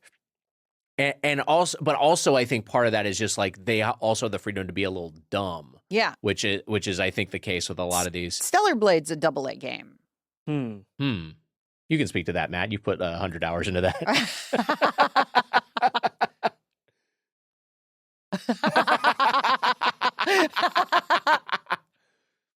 I just thought of a joke that I don't know if I want to say. Okay, well, I think it's more of a double D game. Matt's microphone stopped working for a second. Anyone hear that? I didn't hear what he said. I said it's more of a double D game. Oh, okay, got it. You know what I was thinking of was Darksiders 2. Okay. And that's the only the Darksiders games I played. I think it might have just shown up for free on, I don't remember what it was, what it would have been at the time, because that was like an Xbox 360 game, right? Killer 7, No More Heroes. Like there was like a whole era of games where I feel like the only games that I was playing were AA games. Darksiders 2 is great. It's fun. It's also really fucking stupid. You're just death. You ride around on a horse. Your horse is called like Plague or something like that. It's just like, it's not subtle at all. And you just run around hacking and slashing. That's pretty much all it is. It's I've never played just a Darksiders. I should mess around with that. Yeah, the most recent one. I didn't play the most recent one. Was the most recent one 3 or 4? I think so, I don't remember. 3. Yeah. And then there are AAA games that feel like AA games, like Cyberpunk 2077 upon release. Yeah. Or, you know what?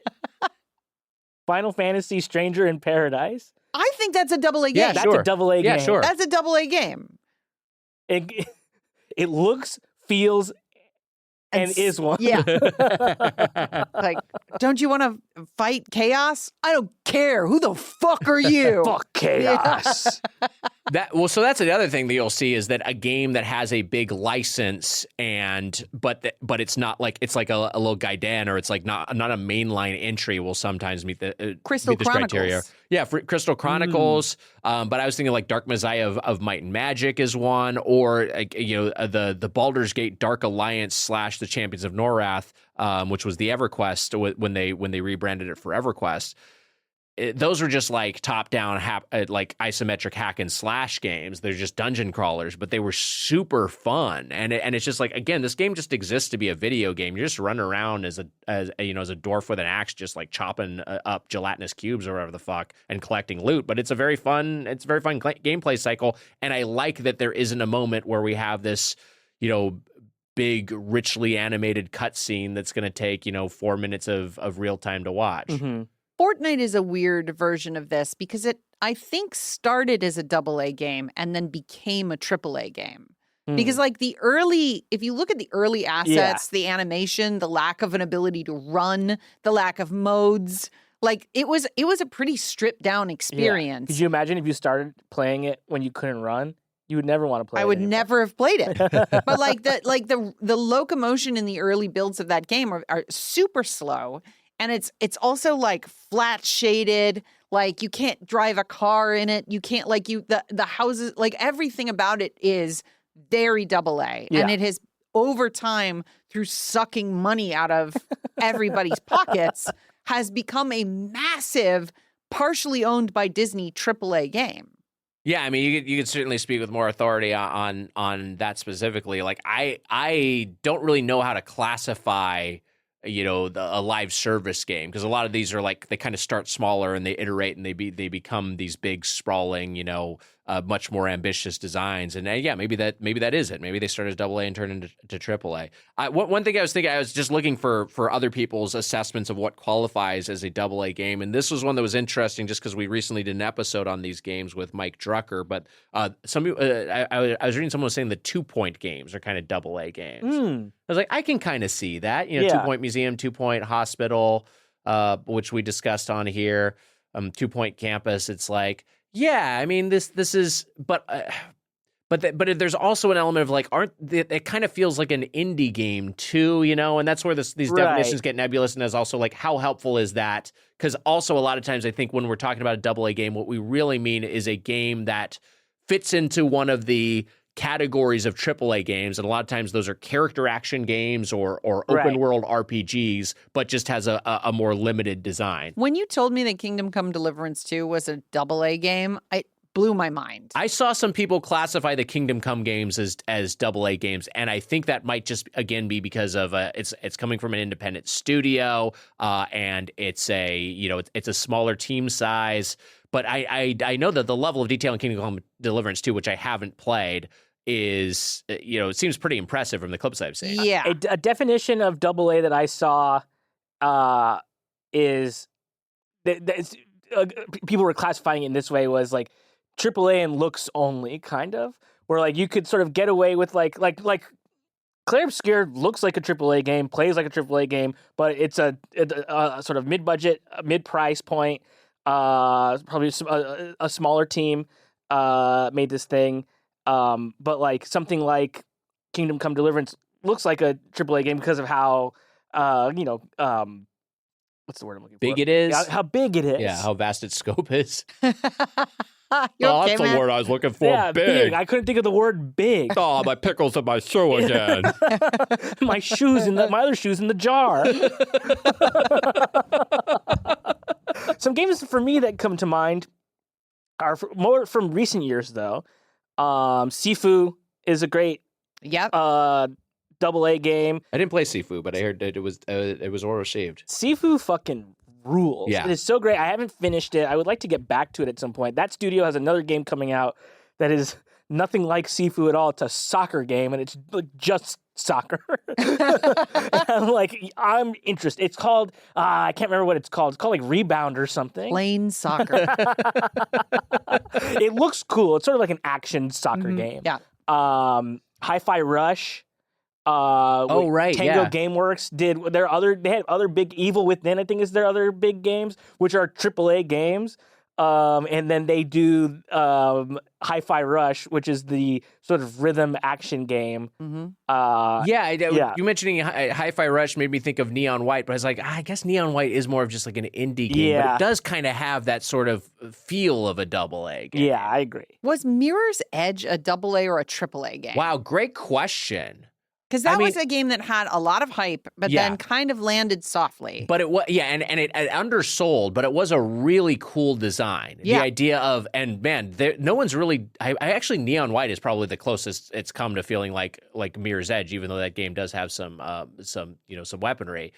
It's like just the idea of basing a game around first-person platforming. Mm-hmm. Yeah. Is and also just like a sense of speed in first person. Like that was a really cool design. Yeah, I don't know, maybe that might be a AA game. I when I was thinking through this, my big swing on what is a AA game, and I wonder how this will land in the room, was the first Demon's Souls for PS3 kind of a AA game? You son of a bitch! No, I kind of just like, you look at the game, and it's pretty limited in terms of what it's trying to do. It is, but it's an enormously successful design, and then they're able to parlay that into the Dark Souls series, which is much more ambitious. So the world might be mended.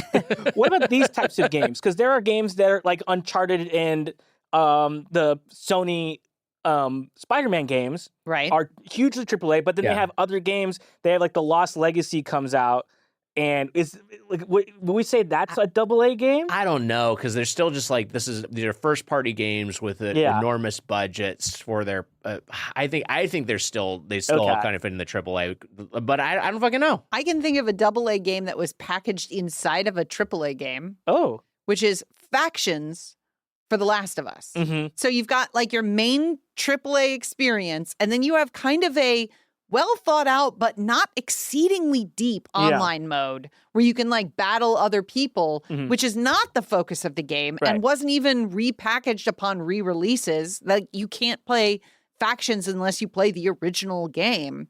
So that feels like a AA game that's inside a AAA game. Have you messed around with No Return? No.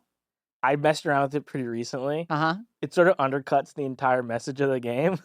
Oh, yeah. It's like an endless killing mode, basically. But it fucking rocks. It's really good. But it does. You probably wouldn't scratch the. It's a roguelike. It wouldn't scratch the factions itch because you're not playing against another human being. Yeah, that's what I need. Yes. I get my blood boiling.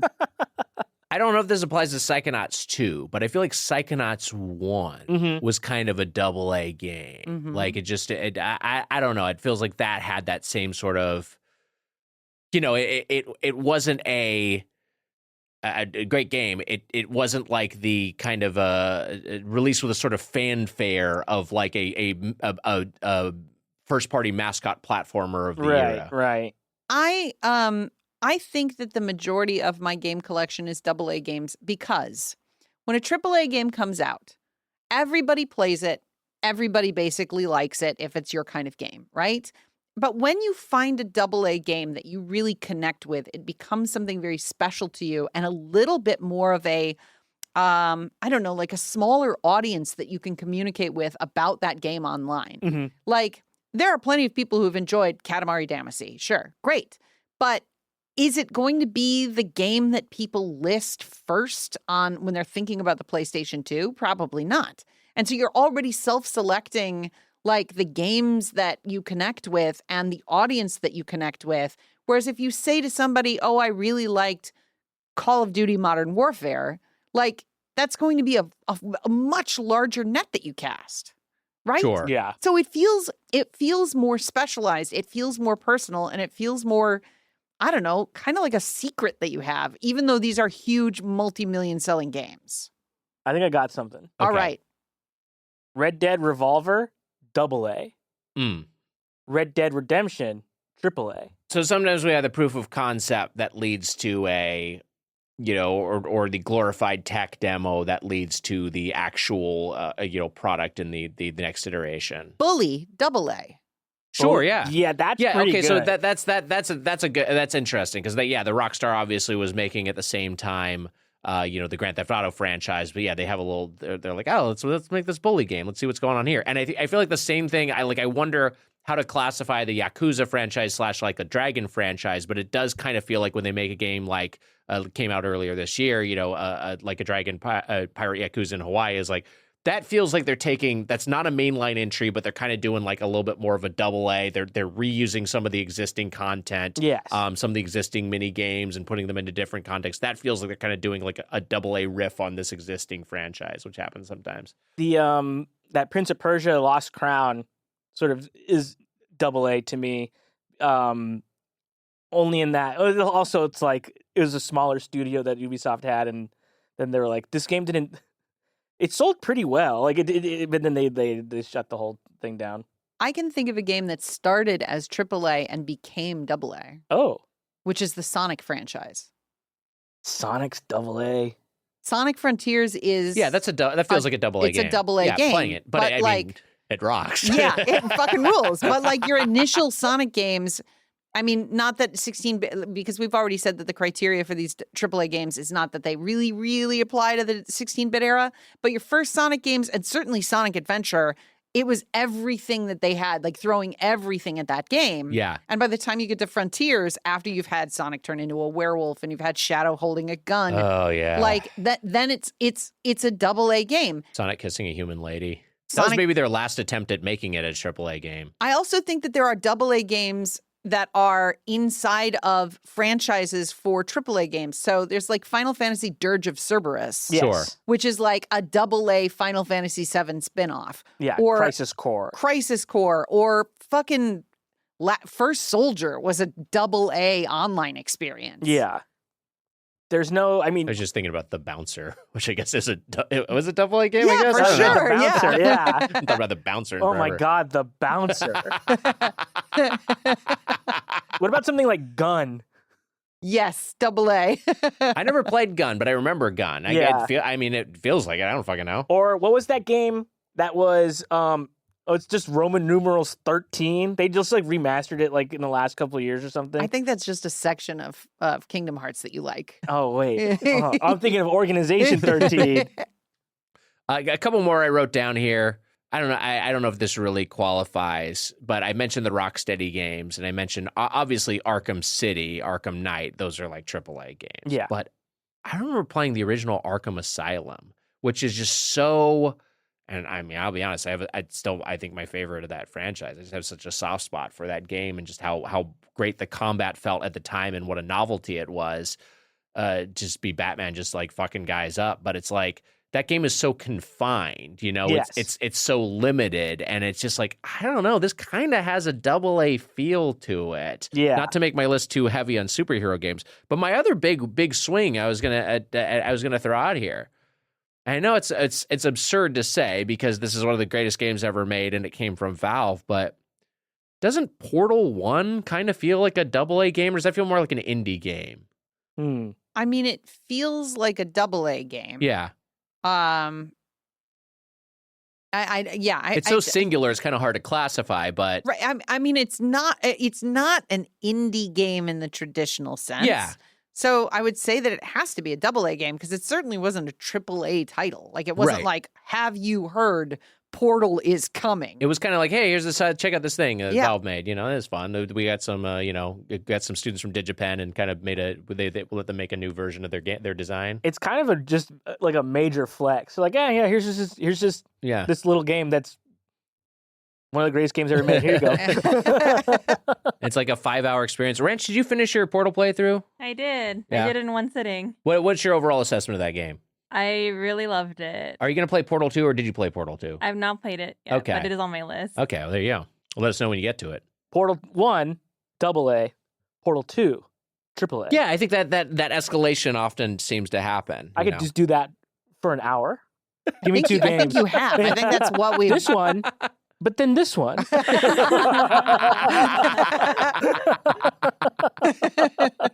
is I'm not saying that it is the budget of a double A game, but I'm saying within the context of the larger franchise, is Super Mario Sunshine the double A Super Mario game to the rest of the franchise's triple A's? Interesting. I don't know, because I still feel like they were trying to. They wanted that one to basically be, you know, on the same level of 64 and Galaxy, whatever. It was just kind of a misfire. What I think I maybe would land is I feel like maybe Super Mario Wonder is more like that, because it's just like, again, it's a kind of a I don't know. It's so refined. It's so polished. It's kind of hard to call it anything but AAA. But fucking good. it's so fucking good. But it also is just like, it's not as ambitious as like a Super Mario Odyssey, you know? I don't know. I probably anything first party Nintendo should It's probably weird just that not be they make classified like as one such. big Mario game per generation. I was Yeah. just thinking that same thing right now. I was like, it's kind of, I mean, obviously, look, Mario's huge. We all know Mario. Yeah. I think there's not that many 3D Mario games when you really stop and think about it for how popular a character he is. There's 64, Sunshine, Galaxy 1 and 2. Mm-hmm. I'm sure I'm missing one. No, I'm not. 3D 3D World? Land and 3D World. 3D Land and 3D World. And like that's kind and of Odyssey. it. And You got Odyssey. In Odyssey, I forgot 7. I guess it's Are we missing any? it's a lot. The Paper Mario games are like a different Yeah, thing. it's a different thing. Yeah. No, and as far as mainline 3D entries, I guess that is it. It's only 7. yeah. And you could argue that even though it is an extraordinary game, Super Mario Galaxy 2 is kind of like a DLC. It's like a huge Mhm. expansion on the first one, but it is more of those kinds of levels. It was so fucking weird to have a Nintendo GameCube, and then Super Mario Sunshine comes out, and you're like, "Hey man, you play new Mario? It sucks." Like if there was a new Mario game, it was bad. I know what to do with myself. I've sat here on this very show yeah. and I've said Super Mario Sunshine is bad, And then from both of you have told me, no, it's not. Don't say that. Wait, I've said that? I think. I don't think I've ever been like Super Mario Sunshine is great. Maybe if there's a clip of me saying it, You know what play I'm the remembering? clip. You know what I'm remembering? What's that? It's that I don't like Super Mario 64 that much. Yeah, is no, what it that's is. a fucking good insane. game. Yeah. You're out of your fucking mind. But I only played the DS one. I did like it on the DS, but I No, never it's played great. the original. It's great. It's great. It is a little clumsy to play these days, but it's still just an incredible design. When I get my fucking game room set up, dude, you're going to come over and you're going to play it as meant to be played, and I think you're going to find it beautiful. Okay. You watch Mario fall into the lava and burn his butt and go, That's really funny. More characters in video games should be able to burn their little butts. Guys are so weird. It should happen. It's like I'm on the same page with you and I'm like communicating, and then suddenly you become totally different creatures. You don't think it's funny when he burns his little butt? That's very funny. I think it's not. No, I guess I don't. Rance, you like it when Mario burns his little butt? Yeah. It'd be great if that was in like a God of War. If Kratos, oh! Now I'm thinking of a YouTube video thumbnail. I just burned my butt for 10 hours. Oh! I remember, like, we did a Mario Sunshine episode, and I didn't beat Mario Sunshine back in the day, and I finally beat Super Mario Sunshine when we covered it here, and it still ultimately just doesn't really work as a game. I don't know why we went on this tangent exactly, but it's like it's. I said because Sunshine the double Yeah. A of a Yes. triple A franchise. And I think it's like the worst of them, but it's still, I don't know if it quite qualifies just because it certainly had aspirations to be like a AAA game, you know? Yeah. And also AAA game doesn't mean good. So I guess we should clarify Yeah. that.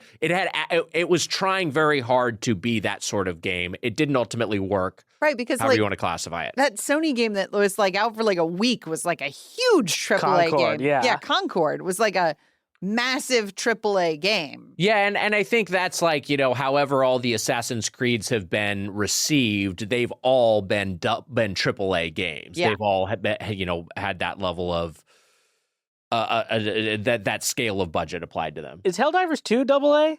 I was thinking about this, and again, I just don't know quite how to classify live service games. Yeah. I'm thinking of these, mostly when I'm thinking of these, I'm thinking of single-player experiences, but it certainly has that feel. It certainly has that vibe. I mean, it has that aesthetic, and it's a great game, great sounding game, but it's like, it kind of has that sense of fun of a double-A game, Yeah, just like it's so just- gloriously dumb. It rocks. It's really, really fun. Super Earth I've is been- like I've the been best thinking joke in a about- game last year. I've been thinking it might be the best joke in a game in the last like 10 years. Jokes in games are not fucking funny. How dare you? I'm trying to think of the last time I played a game and I laughed out loud. I know it was recently. I'm laughing all the time. This guy's always chuckling. I think a lot of games have really good writing and Yeah, there was something we played recently that I was like, that was so funny. Yeah. I can't remember now what it was. It's gone. Yeah. It's gone. I don't know. I mean, like I think that's I like what you were saying, Heather. It's just like I maybe just generally like these games more than I like AAA games. Because Yeah. the thing about AAA games is like I know what I'm in for. I know I'm not going to, basically the first 90 minutes, I'm not going to play this game for 1 second. You know what I mean? Like I'll maybe have a minute where I get to run around, a little tutorial combat section, but the rest of this is going to just be like lore dumps and lengthy cutscenes. And it's just like, it's kind of tedious to get into these games. Yeah. And then I'm committed to a 120-hour experience, and I'm just like, all right. Is Death Stranding an indie game? I was just about to say this affectionately. I can't wait to be playing Death Stranding and then get to a part where I have to watch an entire movie before I can play again. Can't wait. Look, this is I feel like when Henry Hill is beating the shit out of Karen's boss in Goodfellas, Hideo Kojima can do whatever the fuck he wants. I don't care. Yes. He has different rules. Absolutely. No, if you can do it at the level that he does it at, then go for it. But if you can't compete on the same level as him, don't enter the slam dunk contest. But also there's like it's not even that, because I think a lot of times this is more coming top down from like, you know, publishers or it's just like, hey, this is the expectation of the marketplace, that this is a thing that's going to be front loaded with a lot of cinematics, or they're just going to have a ton of cinematics throughout the run of it. It is going to be sequences of gameplay where you earn a movie you get to watch, and I just kind of feel like that's we're all kind of tired of that. We're all kind of tired of a thing we always talk about, but like a mini map that's dotted with a bunch of different punctuation marks and Yes. endless series of side quests that all feel very samey. All the collectibles. I mean, like a lot of these games, a lot of these open world 3D character action games or RPGs, just they all feel very samey, and it's nice to have a breath of fresh air like a Clair Obscur that is just like, hey, this is a narrower focus. This is a much more linear experience. This has a clear point of view behind it. We have drilled down on what makes these games fun and compelling, and you just get to enjoy that for its own sake. Yeah, I am very tired of the open world. Every game is like an open world thing now. Yeah. And I say that, and I know that I'm going to play like 3 more, maybe more this year.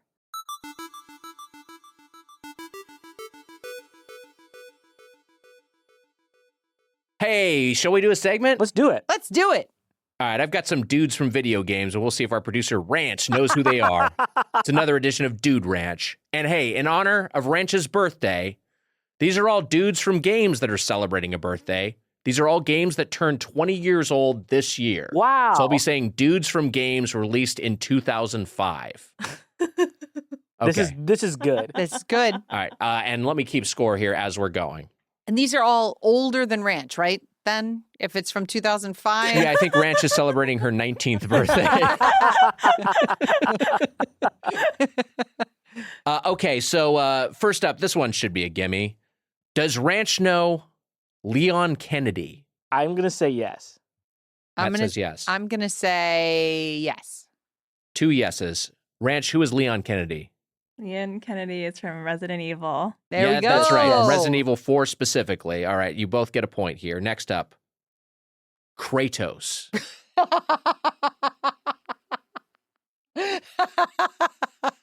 It would be a funny guy for Ranch to know, I think. I'm gonna say yes. I'm going to say yes. 2 yeses. Ranch, who is Kratos? I know what he looks like. He's bald, Mhm. Okay. and he's from a Viking game. I'm gonna give it to you. Wait, God go of on. War. Yeah, hey, you got it. She got it. All right. Is God of War a Viking game? There is a version of it that is. Two of them are, yeah. All right, next up, the original though, the one that came out in 2005, God of War. That was the first game, and that was more in Greek In mythology. Greek myth, yeah. All right, next up, the Prince of Persia. Why is it so funny? Is it because we're considering if she doesn't know them? It'd be kind of, I mean, I'm going to say no. I'm going to say no also. All right, 2 no's. Ranch, who is the Prince of Persia? Is he from a Disney game? I think you both get it.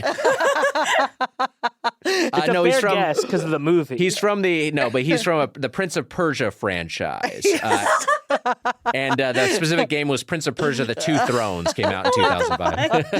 And so, You so both far, get a point. You both tied at 3. This list is an attack on me because usually the information that these games are 20 years old rips you guys to your core. What I'm dealing with right now, these are my games. All right, next up, Wander or Wanda. Oh, I don't even think I know who that is. You No. do know who this is. No. You do Wait, know no, who I this do, is. I do. No, she doesn't know. No, she doesn't know. She doesn't know. 2 no's. Ranch, who is Wander/Wanda? I don't even have a guess for this one. You both get a point. Wander is from Shadow of the Colossus. That's right. Yes. Yeah. 20 years old. Have you ever seen the Adam Sandler, Don Cheadle film Reign Over Me about grieving his family's loss in 9/11? No. Shadow of the Colossus is featured in that game. In the Heavily. movie. Yeah, heavily. Do we know if the movie was the movie and then they were like, he needs to be playing a video game and it just so happened to be Shadow of the No, Colossus? we talked about that on the episode. The whole thing was it came from the editor, like one of the editors, one of the people working in post production. It talked at length about how they needed a video game, and he had the suggestion of hey, this is thematically about grieving loss and about trying to reclaim something a love you cannot have anymore, and this feels like it kind of tie in. And and enormous things collapsing. Yeah, exactly. Yeah. So so it all Really worked out. Smart decision. Yeah. All right, next up, Sly Cooper. Does Ranch know who Sly Cooper is? No. Heather says no, hard no. I think I'm going to say yes on this one. So this is where we'll diverge. Ranch, who is Sly Cooper? Sly Cooper is a character in the Sonic games. All right, Heather gets a point. Matt doesn't get a point. Ranch, what the fuck? Sorry. Sly 3 Honor Among Thieves, 20 years old this year, Matt. The third one. Yeah. That's alarming information. Sly Cooper is star of Sly Cooper. Oh my And he's God. He's from the Sly Cooper franchise and the Thievius Raccoonus, a raccoon. He's a Yes. burglar. And he's kind of hot. What? What? Yeah, I think he maybe is kind of hot. He's kind of hot in the same way that like the animated Robin Hood is hot. I've never really thought of Sly Cooper with any sort of He's got Riz. yeah, with any sort of like lustful desires, but he is a good looking guy. I guess animated Robin Hood is hot. Everybody thinks that Animated Robin Hood is Hood hot. Yeah, he's fucking hot as shit. Huh. No, he looks good. Yeah, Sly Cooper. You know what? Sly Cooper's pretty hot. Look at him. That's a hand, and he's kind of jacked. Yuck. No. No. I'm with Heather. What the hell? Okay. He's looking good. All right, next up, What's it like to be so wrong? Joanna Dark. Nope. Heather says no. This is a no. 2 no's. Ranch, who is Joanna Dark? Joanna Dark is from Death Stranding. No, Joanna Dark is Not a from. bad guess. Sounds Not like a Death Stranding it name. does kind of sound like a Kojima name. No, from Perfect Dark Zero, which turns 20 years old. You both get a point. I want to do a quick shout out Yeah. here on the podcast to somebody who doesn't listen to the podcast. The guy that I used to play Perfect Dark with when it came out, like my number one buddy who we would play and play and play. He lived above me. Got nominated for a Tony today. Oh wow, That's That's amazing. pretty fucking cool. That's man. awesome. Wow. Congrats. Yeah, shout out to Marco Paglia for the orchestrations of Buena Vista Social Club. How Wow. cool. It's pretty Wow. fucking cool. Shall I do the next name? You really want to, so let's do it. Dry Bones. God damn it. No. I'm gonna say yes. No. Heather says no. Matt says yes. There is a split here. Ranch, who's Dry Bones? Dry Bones is one of the little guys in Mario Kart with the Hey. skeleton. Wow. Yes, Matt gets a point. It is all knotted up. Yes, you are correct. Dry Bones made his debut. The skeletal Koopa made his debut in Mario Kart DS, which is 20 years old. I Wow. love Dry Bones. Yeah, Dry Bones is my guy. What makes it funny is the seriousness with which Nick is saying the names. That's what's funny. But also, there's like a sort of like Dry Bones. we're so familiar with the names. Yeah. So the idea that somebody could not know like who Dry Bones is funny to us because we're so innately familiar with who they are. It's like a movie. You're doing a movie podcast, and you're asking if the producer knows who Indiana Jones is. Have you ever heard of the movie Jaws? Yeah. But I think another aspect which our audio listeners can't perceive is that every time I say one of these names, Ranch is covering her face with both hands.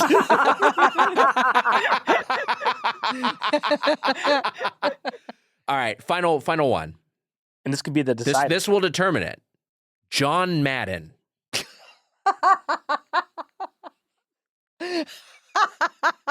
Nick, I have to say it. Yeah. You're a fool for this one.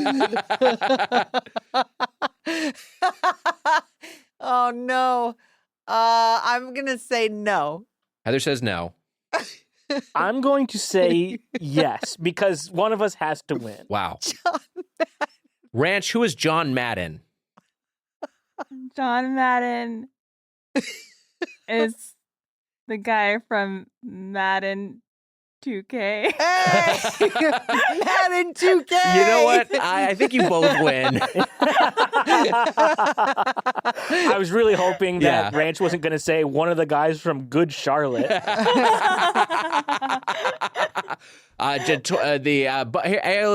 Quick bonus question for the two of you. Which Madden game is it the 20th anniversary of?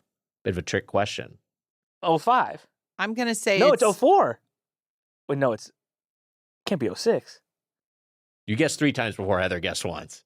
I'm going to say it was a reboot that was just called Madden. That's a good guess. But no, it was actually Madden 06 because sports games are always the next year of they're like car years. They're always the next chronological year when they're released. Hey, that's this week's Get Played. Our producer is Rochelle Chen. Ranch yard _ Sard. Ranch, you back up streaming yet? Just got my PC back. Hey, nice. So I will be. Awesome. What are you planning on streaming? I gotta finish Resident Evil 7. Oh, God. Did everything go okay with the PC? I had to get my motherboard fixed and my CPU fixed and then a cooler replaced. Oh, wow. Wow. Well, hopefully you weren't out of there there wasn't too much damage financially. But glad you're back up and running again. Yard _ Sard to check out Ranch's stream. Our music is by Ben Prunty, benpruntymusic.com. Our art is by Duck Brigade Design, duckbrigade.com. And hey, Get Played merch is available at kinshipgoods.com. You can find the link in the show description. Also check out Get Animate, our sister show over on Patreon. Matt, what's up this week? Oh, well, this week we're venturing into unknown territory, aren't we? Because it's Animayhem, and all month long on the Get Animate feed, we're going to be watching a random anime that the listeners have suggested, and we're going to use the Ranch number generator to decide which random anime we'll be watching that week. It's going to be fucking chaos. I've heard that there are more than 1,000 entries. Wow. We'll see what gets picked. We are going in blind with a randomly selected first episode of an anime of a random anime series, and we will see how that all plays out over at patreon.com/getplayed. And you know what? Something got played this week. AA games. You can't say that like that. Yeah, it was fine. You could have said it like a normal man. Oh, the pickle fell out of my shoe. I like this pickle guy. He's just like me for real.